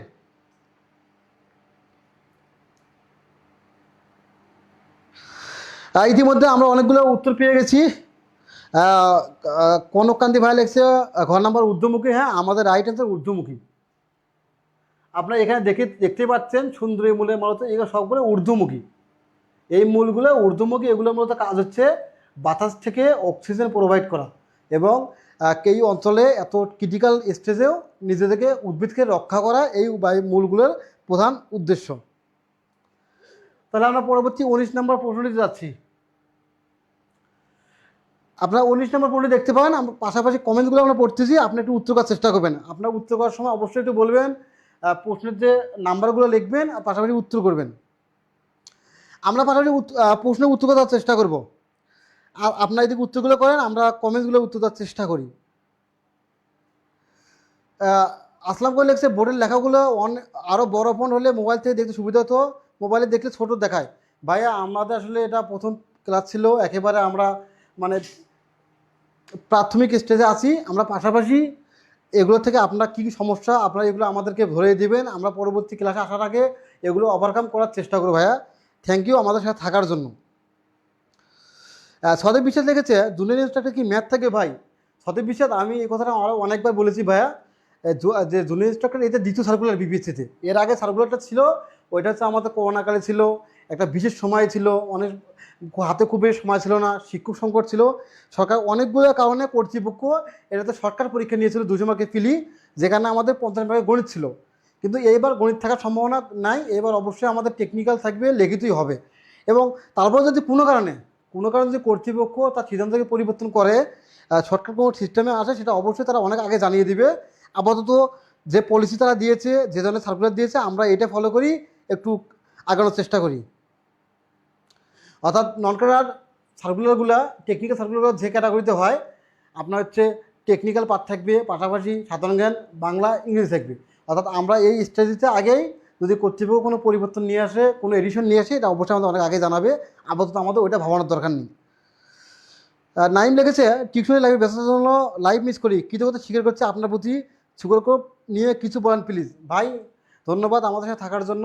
আমরা যতটুকু জানি এ মাসে সুগর করে পরীক্ষা হওয়ার সম্ভাবনা খুব বেশি ভাই, খুবই বেশি। আমরা চেষ্টা করতেছি দ্রুত ডেটটা জানার জন্য এবং খুব তাড়াতাড়ি ইনশাল্লাহ আমরা চেষ্টা করবো এটা নিয়ে আপনাদের আপডেট জানানোর জন্য।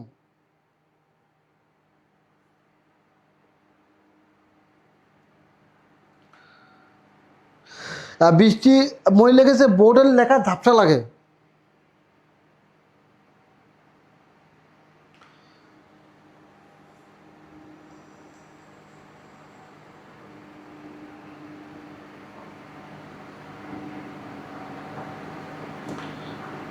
আপনারা একটু কমেন্টগুলো করতে থাকেন, আমরা দেখতেছি আপনারা কমেন্টগুলো করতে থাকেন।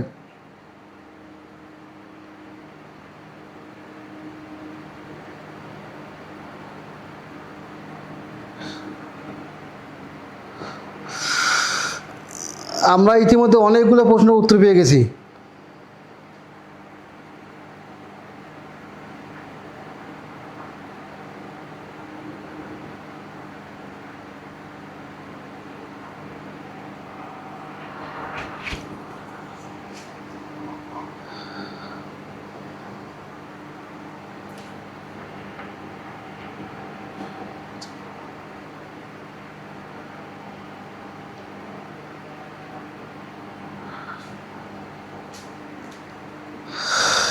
তবে আমাদের 19 নম্বর প্রশ্নটি রয়েছে মধু ও মোম পাওয়া যায় কোন বন থেকে।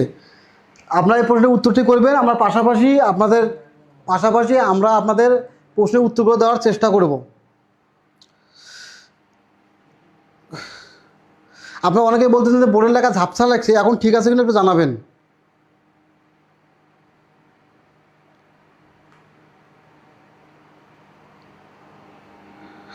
আচ্ছা, আমরা এখানে একটা কিছু উত্তর পেয়ে গেছিলাম, অর্থাৎ প্রশ্ন পাইছি যে ঊর্ধ্বমুখী ঊর্ধ্বগামী এর পার্থক্য কী। আচ্ছা, সুন্দর প্রশ্ন। এটা আমি বলি যে ঊর্ধ্বমুখীটা হচ্ছে উপরের দিক মুখ করে যেটা থাকে, ঊর্ধ্বমুখীটা হচ্ছে উপরের দিকে মুখ করে থাকে, আর ঊর্ধ্বগামীটা যেটা চলমান উপরের দিকে যেতে থাকে।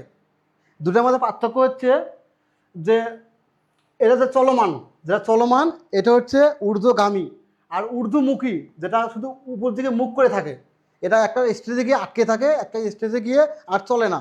আর ঊর্ধ্বগামীটা উপর দিক যেতে থাকে।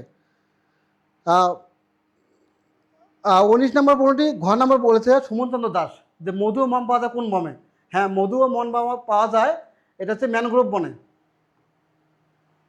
আমরা তাহলে পরবর্তী প্রশ্নটিতে যাচ্ছি। আপনারা ইতিমধ্যে ঊর্ধ্বগামী ও ঊর্ধ্বমুখী পার্থক্য বুঝে গেছেন। একটা হচ্ছে চলমান, আর একটা মানে উপরের দিক মুখ করে থাকা, আর একটা উপরের দিক মুখ করে চলতে থাকা। অদ্রিকা জোর লিখছে নেট সমস্যা করে। ভাই আমাদের সমস্যা আছে ভাই, এটা হচ্ছে আপনাদের সমস্যা হতে পারে। আপনার পরবর্তী এই ক্লাসটা আমাদের রেকর্ড অবস্থায় আমাদের এই পেজে থাকবে, আপনারা ওখান থেকে দেখে নিতে পারেন। হোসেন আহমদ লিখেছে 19 ঘর নাম্বার সঠিক উত্তর। ভাই আমরা অলরেডি ওই স্লাইডটি পার হয়ে এসেছি। 20 নম্বর আছে গ্রোয়িং স্টক কি। 20 নম্বর প্রশ্নের উত্তর আপনারা দিবেন। অপশনগুলো হচ্ছে বনে মজুদ কাঠের পরিমাণ, তারপর বনের দেখা যায় না, আমি দেখতে পাইনি, বনের মজুদ গাছের পরিমাণ, আর একটা বনে মজুদ পাতার পরিমাণ, তা বনে মজুদ সম্পদের পরিমাণ। গ্রোয়িং স্টকটা হচ্ছে বনে মজুদ কাঠের পরিমাণ। আপনারা এগুলো অনেকবার পড়েছেন এই প্রশ্ন, এটা বিগত আসা। গ্রোয়িং স্টকটি হচ্ছে বনে মজুদ কাঠের পরিমাণ। কনককান্তি ভৌমিক লিখেছে ধন্যবাদ ভাই। এই ধরনের প্রশ্ন আপনারা আবার করবেন। আটকে গেছে মনে হয়, একটু শোনা যাচ্ছে এখন ভাই? এখন শোনা যাচ্ছে? হ্যাঁ, ঠিক আছে।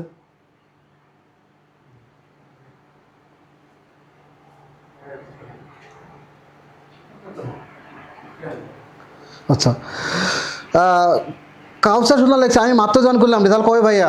ধন্যবাদ আপু আমাদের সঙ্গে থাকার জন্য।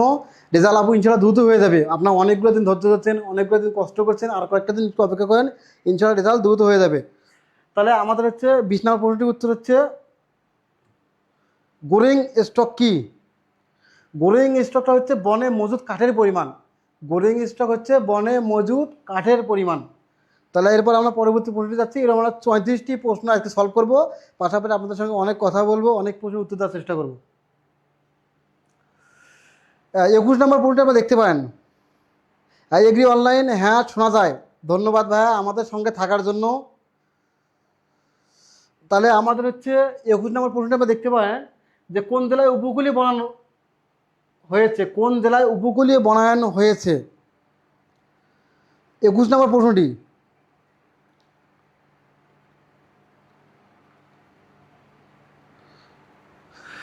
কোন জেলায় উপকূলীয় বনায়ন রয়েছে, অর্থাৎ উপকূলীয় বনভূমি আছে এমন 5টি জেলায়, তার মধ্যে একটি হচ্ছে পটুয়াখালী। অর্থাৎ উপকূলীয় বনভূমি আছে 5টি জেলায় এমন, তার মধ্যে হচ্ছে পটুয়াখালী।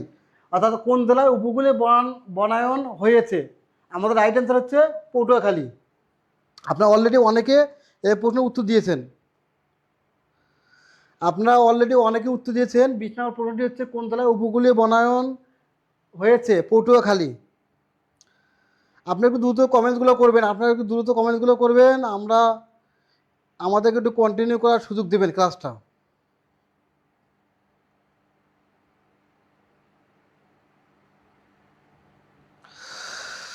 রিজলভ করিম লিখছে স্মার্ট ভাই, আমি চিটাগং থেকে দেখছি। ধন্যবাদ ভাইয়া আমাদের সঙ্গে থাকার জন্য এত দূর থেকে।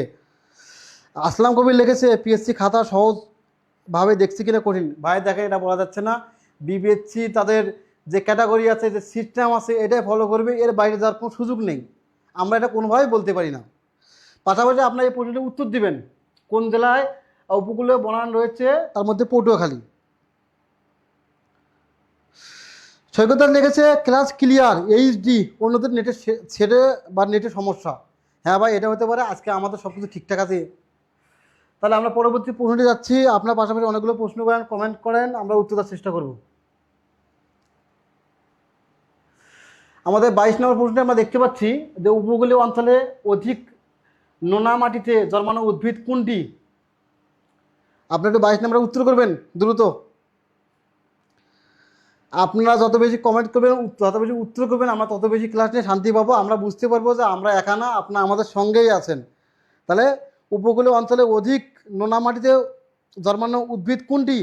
অপশন আছে রেইনট্রি, করই, সেগুন, গরান। অপশন কি আছে? রেইনট্রি, করই, সেগুন, গরান। উপকূলীয় অঞ্চলে অধিক নোনা মাটিতে জন্মানো উদ্ভিদ কোনটি? উপকূলীয় অঞ্চলে অধিক নোনা মাটিতে জন্মানো উদ্ভিদ কোনটি? আমরা আপনাদের উত্তরগুলো অপেক্ষায়। ইতিমধ্যে আমাদের অনেকে উত্তর দিয়েছে। আমাদের ফারহানা আপনি, সিতু আপু আমাদের সঙ্গে প্রথম থেকে আছে। ধন্যবাদ আপু এত সময় ধরে আমাদের সাথে থাকার জন্য, এত ব্যস্ততার মাঝেও।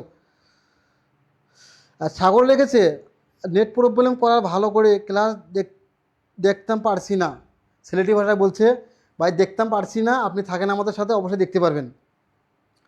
আর ধন্যবাদ। আমরা ইতিমধ্যে অনেকগুলো উত্তর পেয়ে গেছি। সঠিক উত্তর, রাইট উত্তর হচ্ছে গরান।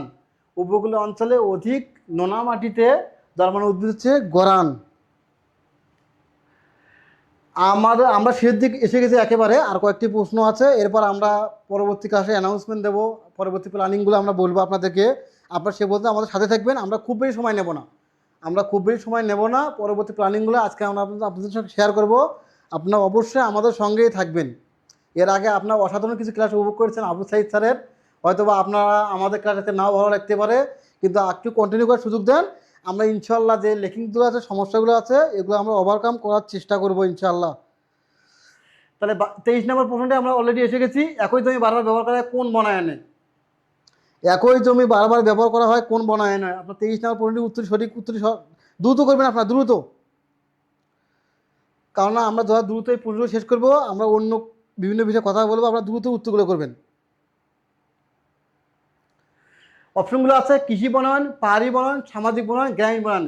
একই জমি বারবার ব্যবহার করা হয় কোন বনায়নে? বারবার বলা হয়েছে।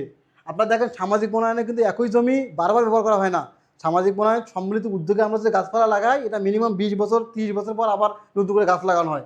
আমাদের পরবর্তী অপশনটি হচ্ছে পাহাড়ি বন। আপনারা জানেন পাহাড়ি বন কিন্তু আমরা বারবার কোনোভাবেই ব্যবহার করি না, এটা প্রাকৃতিক সৃষ্ট বন, এটা একবারেই ব্যবহার হয়। আরেকটি হচ্ছে সামাজিক বনায়ন। সামাজিক বনায়নে কিন্তু গ্রামীণ বনায়নের মতোই সমাজের যে উদ্যোগে গড়ে ওঠে যে বন, সমাজের মানুষের উদ্যোগে, সম্মিলিত উদ্যোগে এই ধরনের বনে এটি।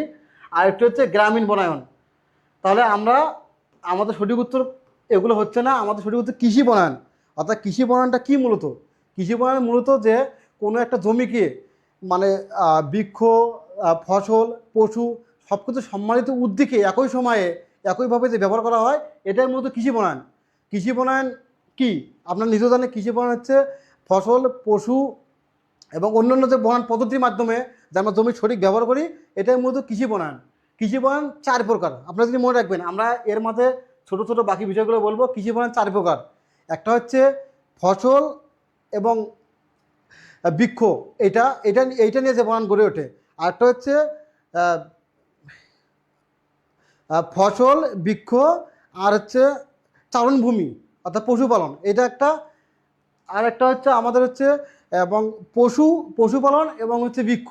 আর 4 নাম্বারটা হচ্ছে অন্যান্য পদ্ধতি বা হচ্ছে সমন্বিত কৃষি বনায়ন পদ্ধতি। আমরা লাস্ট প্রশ্নে এই 4টে অপশন লিখে দেবো, আমরা এটা শেষ প্রশ্নে পাবো। তাহলে একই জমি বারবার ব্যবহার কোন বনে, আমরা সঠিক উত্তর পেলাম যে কৃষি বনায়নে। একই জমি বারবার ব্যবহার করা হয় কোন বনায়নে? একই জমি বারবার ব্যবহার করা হয় কৃষি বনায়ন পদ্ধতিতে। আমরা তাহলে ইতিমধ্যে 23টি প্রশ্ন সলভ করেছি। দেখি আমরা অনেকগুলো কমেন্ট পেয়েছি।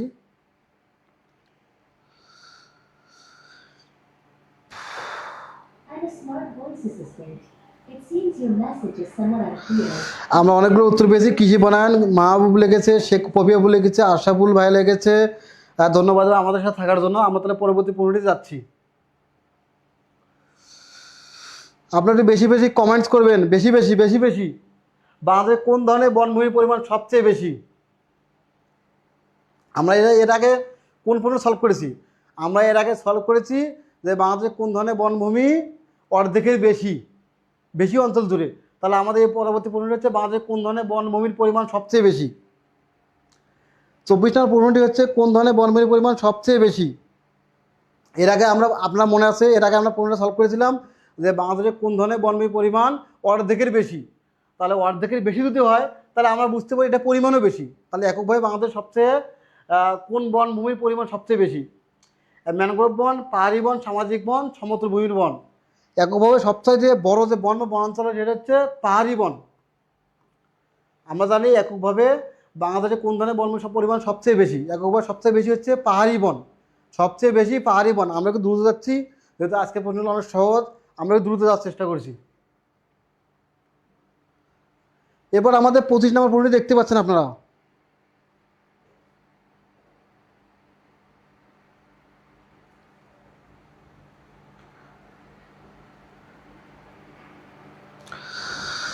আপনারা একটু কমেন্টগুলো দ্রুত করবেন। আপনাদের অনেক প্রশ্ন নেব, অনেক কথা বলবো। 25 নম্বর প্রশ্নটি আমরা দেখতে পাচ্ছেন যে বাংলাদেশের পূর্বাঞ্চল ও দক্ষিণ পূর্বাঞ্চলে কোন বন অবস্থিত? এই অঞ্চলটি হচ্ছে আমাদের বিশেষ করে পার্বত্য অঞ্চল, যে পার্বত্য চট্টগ্রাম যে অঞ্চলটি, অর্থাৎ বাংলাদেশের পূর্বাঞ্চল দক্ষিণ পূর্বাঞ্চল কোন বনভূমি অবস্থিত? এই অঞ্চলটি অবশ্যই আমাদের পাহাড়ি বনভূমি। 25 নম্বর প্রশ্নটি সঠিক উত্তর হচ্ছে বাংলাদেশের পূর্বাঞ্চল দক্ষিণ পূর্বাঞ্চল কোন ধরনের বন অবস্থিত? এই অঞ্চলে আমাদের পাহাড়ি বনভূমি অবস্থিত, পাহাড়ি বনভূমি। অনিকেত প্রান্তর লিখেছে ভাই আছি, ধন্যবাদ ভাই আমাদের সাথে থাকার জন্য। সাম্যি একটা লিখেছে লেখা বোঝা যায় না। না আপু এখন তো ঠিকঠাক, এখন তো লেখা ঠিকঠাক দেখা যাচ্ছে। তারপর আমরা ক্লাসে চেষ্টা করব লেখাগুলো আরও কোয়ালিটি কীভাবে ডেভেলপ করা যায়, আপনার কীভাবে সহজেই স্মুথলি দেখতে পারেন। ঠিক আছে আপু, আমরা চেষ্টা করবো আরও বড় করার। সাধারণ লেখা ইতিমধ্যে উত্তর দিয়েছে পাহাড়ি বন। তারপর কনক কান্তি ভৌমিক ভাই লিখেছে, আফরুজা আক্তার আপু আমাদের উত্তর দিয়েছে, অনিকেত প্রান্ত উত্তর দিয়েছে। ধন্যবাদ সবাইকে সাথে থাকার জন্য। তাহলে আমরা পরবর্তী প্রশ্নটি আবার দেখতে পাচ্ছি। এখন আমাদের 26 নম্বর প্রশ্নটি আমরা দেখতে পাচ্ছেন, নিচের কোন বনের পরিমাণ দিনে দিনে কমছে? নিচে কোন বনের পরিমাণ দিন দিন কমছে? পাহাড়ি বন, সমতল ভূমির বন, গ্রামীণ বন, সামাজিক বন। আপনি দ্রুত উত্তরগুলো করবেন।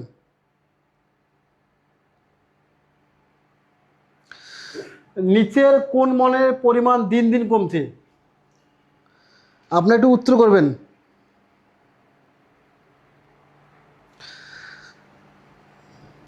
তাহলে 26 নম্বর প্রশ্নটা আমাদের সঠিক উত্তর, নিচের কোন বনের পরিমাণ দিন দিন কমছে? এটা হচ্ছে সমতল ভূমির বন।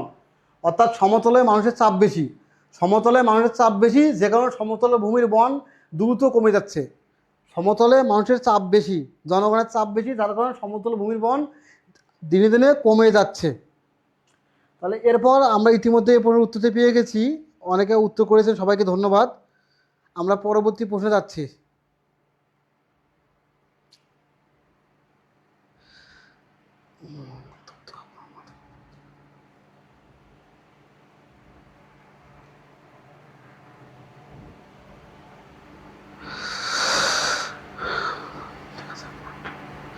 আমরা অনেকগুলো কমেন্ট পেয়েছি, ধন্যবাদ ভাইয়া। অনিকেত প্রান্ত লিখছে, ভাই উত্তর তো আপনার মাথার উপরে দেখা যায় বোর্ডে।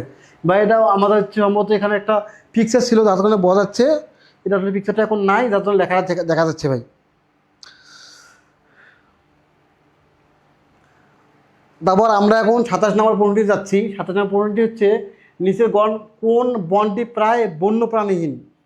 নিচের কোন বনটি প্রায় বন্যপ্রাণীহীন? আপনার দ্রুত উত্তরগুলো করুন, আমরা একেবারে কাছে শেষ দিকে এসে গেছি।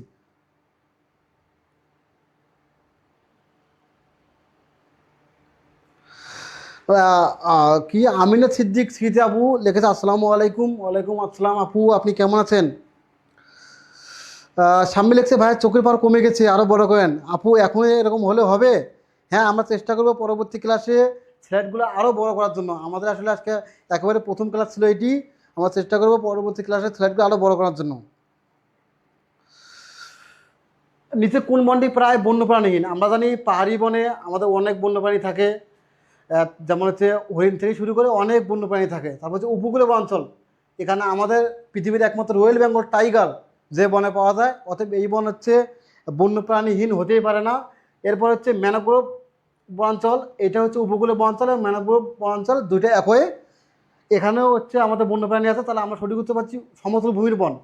অর্থাৎ সমতলের মানুষের চাপ, দিন দিন সমতলে মানুষের চাপ বাড়তেছে, মানুষ হচ্ছে বনাঞ্চল উজাড় করতেছে, এবং পাশাপাশি ওই জায়গাতে মানুষ বিভিন্ন ঘরবাড়ি করার কারণে, বিভিন্ন প্রতিষ্ঠান, বিভিন্ন শিল্প কারখানা করার পরে কারণে আমাদের দিন দিন সমতল ভূমির বন, আমাদের দিন দিন সমতল ভূমির বনের উপর প্রচুর চাপ বাড়ছে।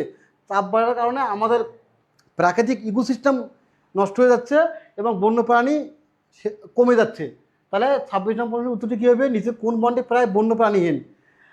নিচে কোন বনটি প্রায় বন্যপ্রাণীহীন? এটা হচ্ছে সমতল ভূমির বন। সঠিক উত্তর সমতল ভূমির বন। আমরা অনেকগুলো উত্তর পেয়েছি, আপনার আরও বেশি কমেন্টগুলো করার চেষ্টা করবেন। আপনারা যতক্ষণ কমেন্ট করবেন অতক্ষণ আমি থাকবো। আপনারা যতক্ষণ কমেন্ট করবেন ততক্ষণ আমি থাকবো। আপনারা যখন কমেন্ট অফ করে দিবেন আমি তাহলে বুঝে নেব যে আমাকে কেউ চাচ্ছে না, আমার থেকে সবাই বিরতি নিতে যাচ্ছে। অতএব আপনারা কমেন্ট করবেন, আপনারা যতক্ষণ কমেন্ট করবেন ততক্ষণ আমরা থাকবো। আমরা একেবারে ক্লাসের শেষের দিকে চলে এসেছি। এরপর হচ্ছে 28 নম্বর প্রশ্নটি, বাংলাদেশে কত হেক্টর জুড়ে ম্যানগ্রোভ বন রয়েছে? বাংলাদেশে কত হেক্টর জুড়ে ম্যানগ্রোভ বন রয়েছে? একটু আমরা আস্তে আস্তে কঠিন প্রশ্নের দিকে চলে যাচ্ছি, আপনারা একটু এগুলো উত্তর করার চেষ্টা করবেন।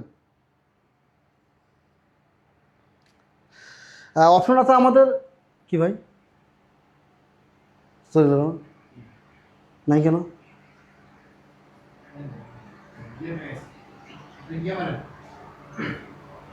আন্ডু করেন ভাই,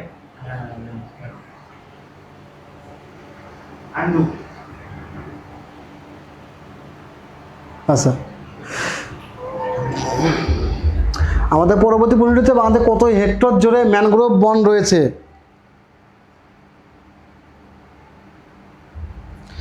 আবার আপনারা দেখতে পাচ্ছেন আমাদের অপশনটা হচ্ছে 13.16। আপনার লেখাটা বুঝতে সমস্যা হচ্ছে।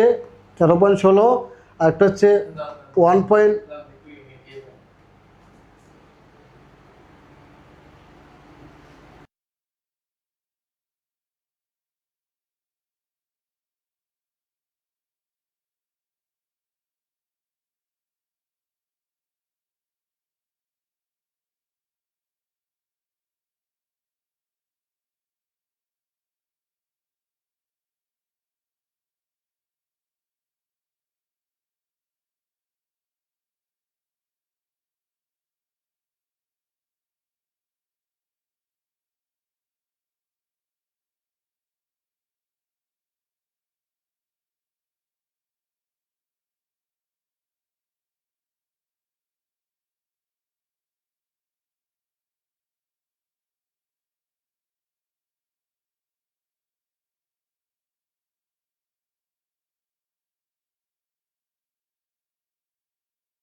It looks like your message is cut off after 2 Could you please আমাদের ঠিকমতো শোনা যাচ্ছে কিনা একটু কষ্ট করে আপনারা জানাবেন, ঠিকমতো শোনা যাচ্ছে কি না।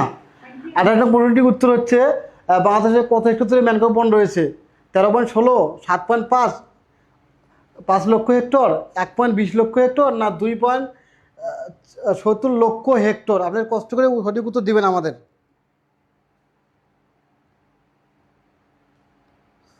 আমাদের রাইট অ্যান্সার হচ্ছে 1.20 লক্ষ হেক্টর।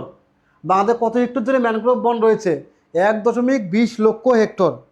আমাদের 1.20 লক্ষ হেক্টর জুড়ে ম্যানগ্রোভ বন রয়েছে।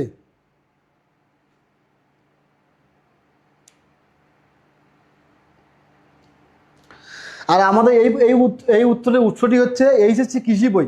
এইচএসসি কৃষি বই উৎস অনুসারে আমাদের 1.20 লক্ষ হেক্টর জুড়ে ম্যানগ্রোভ বন রয়েছে।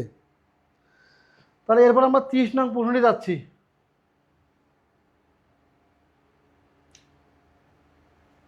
অর্থাৎ 29 নম্বর প্রশ্নটি আমরা যাচ্ছি। বাংলাদেশের দক্ষিণ পশ্চিমে কোন বন অবস্থিত? আপনারা একটু বেশি বেশি উত্তরগুলো করবেন। বাংলাদেশের দক্ষিণ পশ্চিমে কোন বন অবস্থিত? আমরা এই বন নিয়ে অনেকক্ষণ কথা বলেছি আজকে। বাংলাদেশের দক্ষিণ পশ্চিমে কোন বন অবস্থিত? আপনারা জানেন পাহাড়ি বন হচ্ছে দক্ষিণ পূর্ব, গজারি বন বা শালবন এটা হচ্ছে আমাদের টাঙ্গাইল, মধুপুর, ভাগুয়ার অঞ্চলটা দূরে অবস্থিত। আর ম্যানগ্রোভ বন অঞ্চল আমাদের দক্ষিণ পশ্চিম অঞ্চল জুড়ে অবস্থিত ম্যানগ্রোভ অঞ্চল, যেটা একটা বড় অংশ সুন্দরবন, যেটাকে আমরা সুন্দরবন নামে চিনি, সেটাই মূলত ম্যানগ্রোভ বন। বাংলাদেশ দক্ষিণ পশ্চিম অঞ্চল জুড়ে অবস্থিত এটি।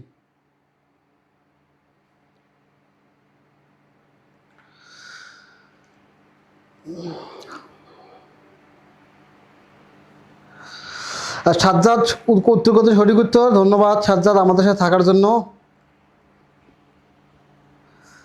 তাহলে আমরা পরবর্তী প্রশ্নে যাচ্ছি। আমাদের পরবর্তী 30 নম্বর প্রশ্নটি রয়েছে, ম্যানগ্রোভ বনের বৈশিষ্ট্য কোনটি?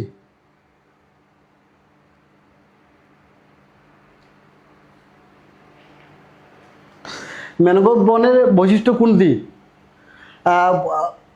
পরজীবী উদ্ভিদ, গভীরমূল, স্বাভাবিক অঙ্কুরোদ্গম, না ঊর্ধ্বমুখী বায়ু শ্বাসমূল? আমরা এগুলো হচ্ছে কথা বলছি অনেক, এই প্রশ্নগুলো আমরা সময় নষ্ট করবো না। ম্যানগ্রোভ বনের বৈশিষ্ট্য হচ্ছে ঊর্ধ্বমুখী বায়ু শ্বাসমূল। ম্যানগ্রোভ বনাঞ্চলের বৈশিষ্ট্য হচ্ছে ঊর্ধ্বমুখী বায়বীয় শ্বাসমূল। আমাদের 31 নম্বর প্রশ্নটি হচ্ছে, কোন বনে মজুদ কাঠের পরিমাণ বেশি? আপনারা একটু এটা দ্রুত উত্তর করবেন। কোন বনে মজুদ কাঠের পরিমাণ বেশি?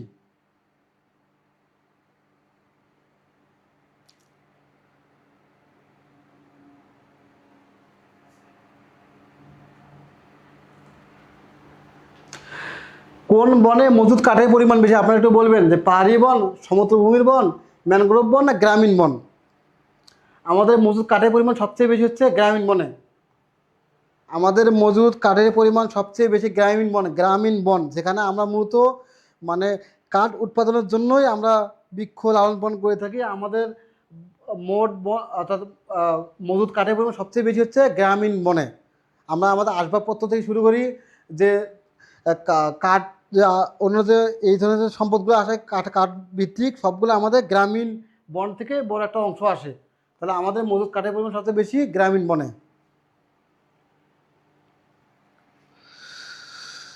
আমরা একেবারে শেষ দিকে যাচ্ছি। আমাদের হচ্ছে 32 নং প্রশ্নটি। আমরা বলছি যে আমরা আজকে 34টি প্রশ্ন নিয়ে কথা বলবো। আমাদের 32 নং প্রশ্নটি হচ্ছে, 31 নম্বর উত্তর করতে হৃদয় হাসান ঘ। ধন্যবাদ হৃদয় ভাই আমাদের সঙ্গে থাকার জন্য। আমরা এখন একেবারে শেষ দিকে এসে গেছি। আমাদের 32 নম্বর প্রশ্নটি হচ্ছে, আমাদের মোট মজুদ কাঠের পরিমাণ কত মিলিয়ন ঘনমিটার? আপনি জানাবেন যে মোট মজুদ কাঠের পরিমাণ কত মিলিয়ন ঘনমিটার আমাদের দেশে। মোট মজুদ কাঠের পরিমাণ কত মিলিয়ন ঘনফুট? আমাদের ক নম্বর অপশন আছে 20.71 মিলিয়ন ঘনফুট। গ নম্বরটি হচ্ছে 88.90 মিলিয়ন ঘনফুট। আমাদের খ নম্বরটি হয়েছে 66.20 মিলিয়ন ঘনফুট। এবং আমাদের ঘ নম্বরটি হয়েছে 92.70 মিলিয়ন ঘনমিটার। তারপর তার মধ্যে সঠিক উত্তর কোনটি? আমাদের সঠিক উত্তরটি হয়েছে বাংলাদেশের মোট মজুদ কাঠের পরিমাণ, মোট মজুদ কাঠের পরিমাণ 88.91। মোট মজুদ কাঠের পরিমাণ 88.91 মিলিয়ন ঘনমিটার। 88.91 মিলিয়ন ঘনমিটার। আমরা একেবারে শেষ দিকে এসে গেছি, আপনারা একটু আমাদের সঙ্গে থাকবেন। এবার 33 নম্বর প্রশ্ন দেখতে পান আমাদের একেবারে শেষ মুহূর্তের প্রশ্নগুলো আমাদের। সমন্বিত ভূমি ব্যবস্থাপনা রক্ষিত হয় কোন বনায়নে? সমন্বিত ভূমি ব্যবস্থাপনা অর্থাৎ সমন্বিত অর্থাৎ অনেকগুলো মিশ্রণে, অনেকগুলো মিলে বা অনেকগুলো চাষাবাদ পদ্ধতির সম্মিলিতভাবে সমন্বিত ভূমি ব্যবস্থাপনা রক্ষিত হয় কোন বনায়নে? কৃষি বনায়ন, সামাজিক বনায়ন, গ্রামীণ বন না মিশ্র বন? সমন্বিত ভূমি ব্যবস্থাপনা। আপনারা উত্তর করবেন।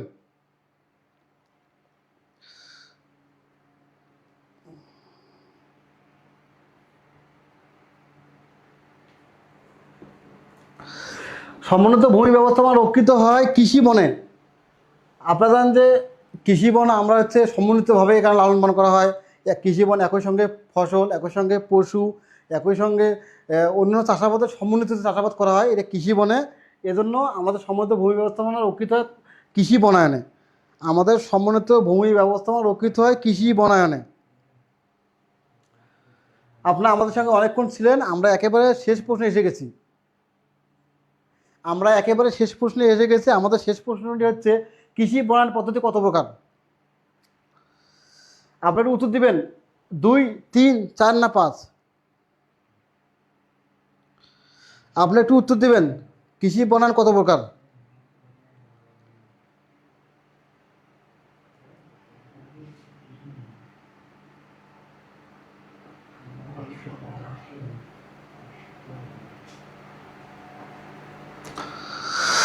আপনি একটু বলুন যে কৃষি বনায়ন কত প্রকার? আমরা একেবারে শেষ প্রশ্নে এসে গেছি, 34 নম্বর প্রশ্নে আমরা এসে গেছি। আপনি একটু জানাবেন যে এই প্রশ্নের উত্তর আপনারা বেশি বেশি করবেন উত্তরটি।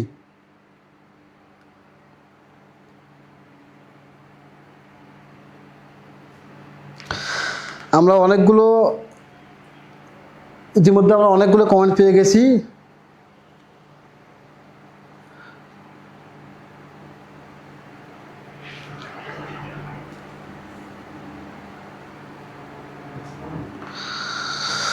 আমাদের সঠিক উত্তর হচ্ছে কৃষি বনায়ন পদ্ধতি 4 প্রকার। আমরা একটু কথা বলে 4 প্রকার নিয়ে।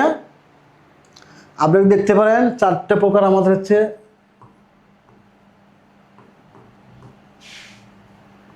ফসল প্লাস বৃক্ষ।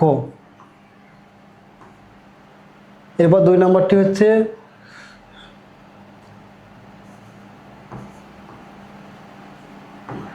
বৃক্ষ প্লাস পশু। আর 3 নম্বরটি হচ্ছে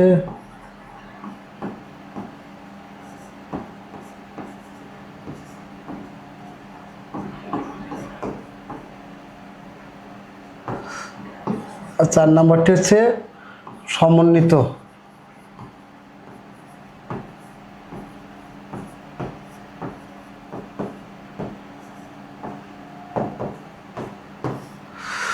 আমরা জানি কৃষি বনায়ন 4 প্রকার। একটা হচ্ছে ফসল প্লাস বৃক্ষ যে বনায়ন পদ্ধতি, আরেকটা হচ্ছে বৃক্ষ প্লাস পশু, আরেকটা হচ্ছে ফসল বৃক্ষ পশু, এবং 4 নম্বরটি হচ্ছে সমন্বিত কৃষি বনায়ন পদ্ধতি। এবং বিভিন্ন বইয়ে দেওয়া আছে অন্যান্য সমন্বিত কৃষি পদ্ধতি। মানে মূলত 4 নম্বরটি হচ্ছে সমন্বিত কৃষি বনায়ন পদ্ধতি। 4টি বিষয়।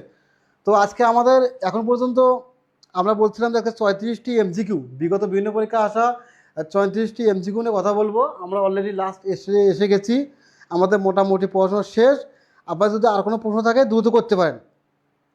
আপনি একটু জানাবেন যে আমাদের আজকে মানে প্রথম যে ক্লাসটি ছিল ডিপার্টমেন্ট ভিত্তিক ক্লাসটি, এটা কেমন গেল, আর হচ্ছে আমাদের কোথাও কোথাও সমস্যা আছে, এবং আমরা আরও কিছু অ্যানাউন্সমেন্ট দেবো। আমরা আগামীকাল 8টা না 8টা হ্যাঁ, আচ্ছা। আমরা আগামীকাল সকাল 9টায় আপনাদের সঙ্গে আবার লাইভে আসবো। আপনারা জানেন যে আমি আপনাদেরকে বলেছি যে শুক্রবার, শনিবার, বৃহস্পতিবার এই 3 দিনে আমি আপনাদের সাথে থাকার চেষ্টা করব। আগামীকাল সকালে আমরা আবার লাইভে আসবো সকাল 9টায় শিক্ষক নিবন্ধন প্রস্তুতি নিয়ে আমরা কথা বলবো জৈব কৃষি নিয়ে। জৈব কৃষি নিয়ে আমরা অনেকগুলো প্রশ্ন সলভ করার চেষ্টা করব। জৈব কৃষি নিয়ে অনেকগুলো প্রশ্ন সলভ করার চেষ্টা করব। আপনারা আমাদের সঙ্গে সঙ্গে কাল 9টা কে কে থাকবেন একটু জানাবেন। আর আপনারা আজকের যে আমাদের ক্লাসের পারফরমেন্স এটা একটু বলবেন, আমাদের কী কী সমস্যা আছে, আমাদের কোথায় কোথায় কী করতে হবে, আপনাদের সব কিছু মিলে কেমন লাগছে কষ্ট জানাবেন একটু। ও নিউজ প্রান্ত লিখছে ভাই ছিলাম শুরু থেকে শেষ অবধি, ধন্যবাদ ভাই আমাদের সাথে থাকার জন্য। আগামীকাল সকাল 9টায় আমাদের সাথে কে কে থাকবেন একটু জানাবেন। আগামীকাল সকাল 9টা আমাদের সঙ্গে কে কে থাকবেন একটু কষ্ট করে জানাবেন আপনারা।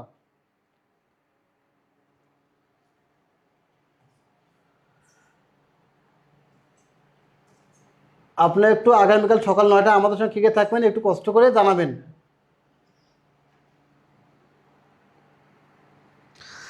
ইক্ষু আমরা এই প্রশ্নের উত্তর দেবো সুমন ভাই। ইক্ষুর পরীক্ষার আপডেট আমরা জানি, ইক্ষুর পরীক্ষার আপডেট অর্থাৎ এ মাসে হওয়ার কথা বলা আছে। আমরা যেটুকু শুনতে পেরেছি এ মাসে ইক্ষুর পরীক্ষাটা হবে। আমরা চেষ্টা করছি আরও আপডেটটা নেওয়ার জন্য ভালোভাবে। এহসান আহমদ লিখছে ভাই আলহামদুলিল্লাহ ভাই সব কিছু ঠিকঠাক। তাহলে আমাদের একটু আপনার কথা দেন, আমাদের সঙ্গে কালকে সকাল 9টা কে কে থাকবেন। আমরা কাল সকাল 9টায় কথা বলবো শিক্ষক নিবন্ধন ডিপার্টমেন্ট অংশ কৃষি বিষয়ের পরিস্থিতি নিয়ে। আমাদের কালে টপিক থাকবে জৈব কৃষি। আমরা কালে কথা বলবো জৈব কৃষি নিয়ে। আমাদের সঙ্গে কে কে থাকবেন একটু কনফার্ম করেন।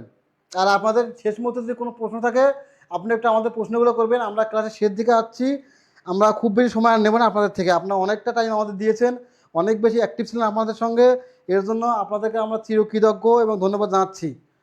আমরা একেবারে শেষ দিকে এসে গেছি। আপনারা জানেন যে কাল সকাল 9টায় আমাদের সঙ্গে কী কে থাকবেন। আমরা কালকে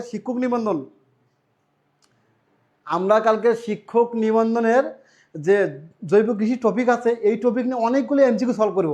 ব্যাখ্যা সহ আমরা অনেকগুলো এমসিকিউ সলভ করার চেষ্টা করব। সাদিয়া ইসলাম লিখছে ইনশাআল্লাহ থাকবো, ধন্যবাদ আপু।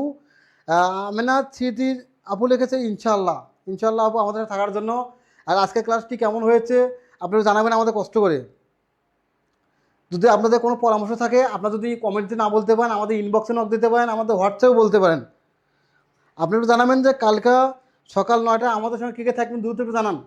আপনাদের থাকেন তাহলে আমরা কাল সকাল 9টায় লাইভে আসবো জৈব কৃষি টপিকের ওপর। অনেকগুলো এমসিকিউ আমরা সলভ করবো, ব্যাখ্যা সহ অনেকগুলো এমসিকিউ সলভ করবো। আপনার কে কে থাকবেন দ্রুত জানান। আমরা ইতিমধ্যে 5 জনের কনফার্মেশন পেয়েছি। আশাকুর ভাই লিখছে ইনশাআল্লাহ ভাই আমাদের সঙ্গে থাকবে। যেহেতু আগামীকাল অফ ডে, আমাদেরও অফ ডে, আপনার সকালটা কাজে লাগাতে পারেন। আমরা জৈব কৃষির ওপর একটা সুন্দর নোট করেছি, ইনশাআল্লাহ আমরা ওটা প্রেজেন্টেশন করব। আপনারা সবাই আমাদের সঙ্গে থাকবেন। শেখ সাজ্জাদ লেগেছে এক্সামের জন্য থাকা হবে না, ধন্যবাদ ভাই। পরবর্তী আমাদের তুমি রেকর্ডটা দেখতে পারো, যেখানে থাকো আমাদের সঙ্গে থাকবে ইনশাআল্লাহ।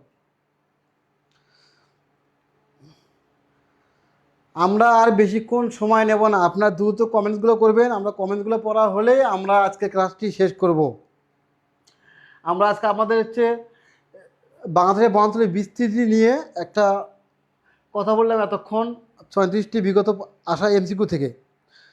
শোরমা লিখছে রেজাল্টের আপডেট কী ভাই। আমরা একটু বলে দিচ্ছি ভাই, দেখেন ঘন ঘন কথা বললে আপনাদের গুরুত্ব থাকবে না। আমরা কনফার্মেশন পালে অবশ্যই বলে দেবো, তার আগে পর্যন্ত আমরা এটা নিয়ে কোনো কথা বলবো না। শুধু একটা কথা বলবো, এখন পর্যন্ত রাইট এর ট্র্যাকে আছে সব কিছু, কাজ চলমান, ইনশাল্লাহ খুব বেশি আর অপেক্ষা করতে হবে না ভাই। শেখ কবি বলে লিখেছে ইনশাল্লাহ থাকবো, ধন্যবাদ আপু আমাদের সঙ্গে থাকার জন্য। তাহলে আপনারা আপনাদের প্রশ্নগুলো দ্রুত করুন, আমরা ক্লাসটি আর বেশিক্ষণ দীর্ঘ করব না, আমরা দ্রুত শেষ করব। আপনি একটু দ্রুত আমাদের কমেন্টগুলো করবেন।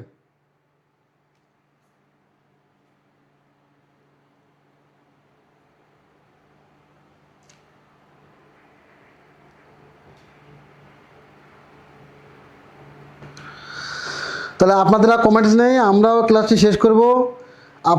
তাহলে আমাদেরকে অবশ্যই জানাবেন যে আজকের ক্লাসের রিভিউটি কেমন হয়েছে আর সব কিছু ঠিকঠাক ছিল কি না। ইনশাল্লাহ আমাদের তাহলে দেখা হচ্ছে আগামীকাল সকাল 9টায়। সে পর্যন্ত সবাই ভালো থাকবেন এই বলে আমি বিদায় নিচ্ছি। আসসালামু আলাইকুম।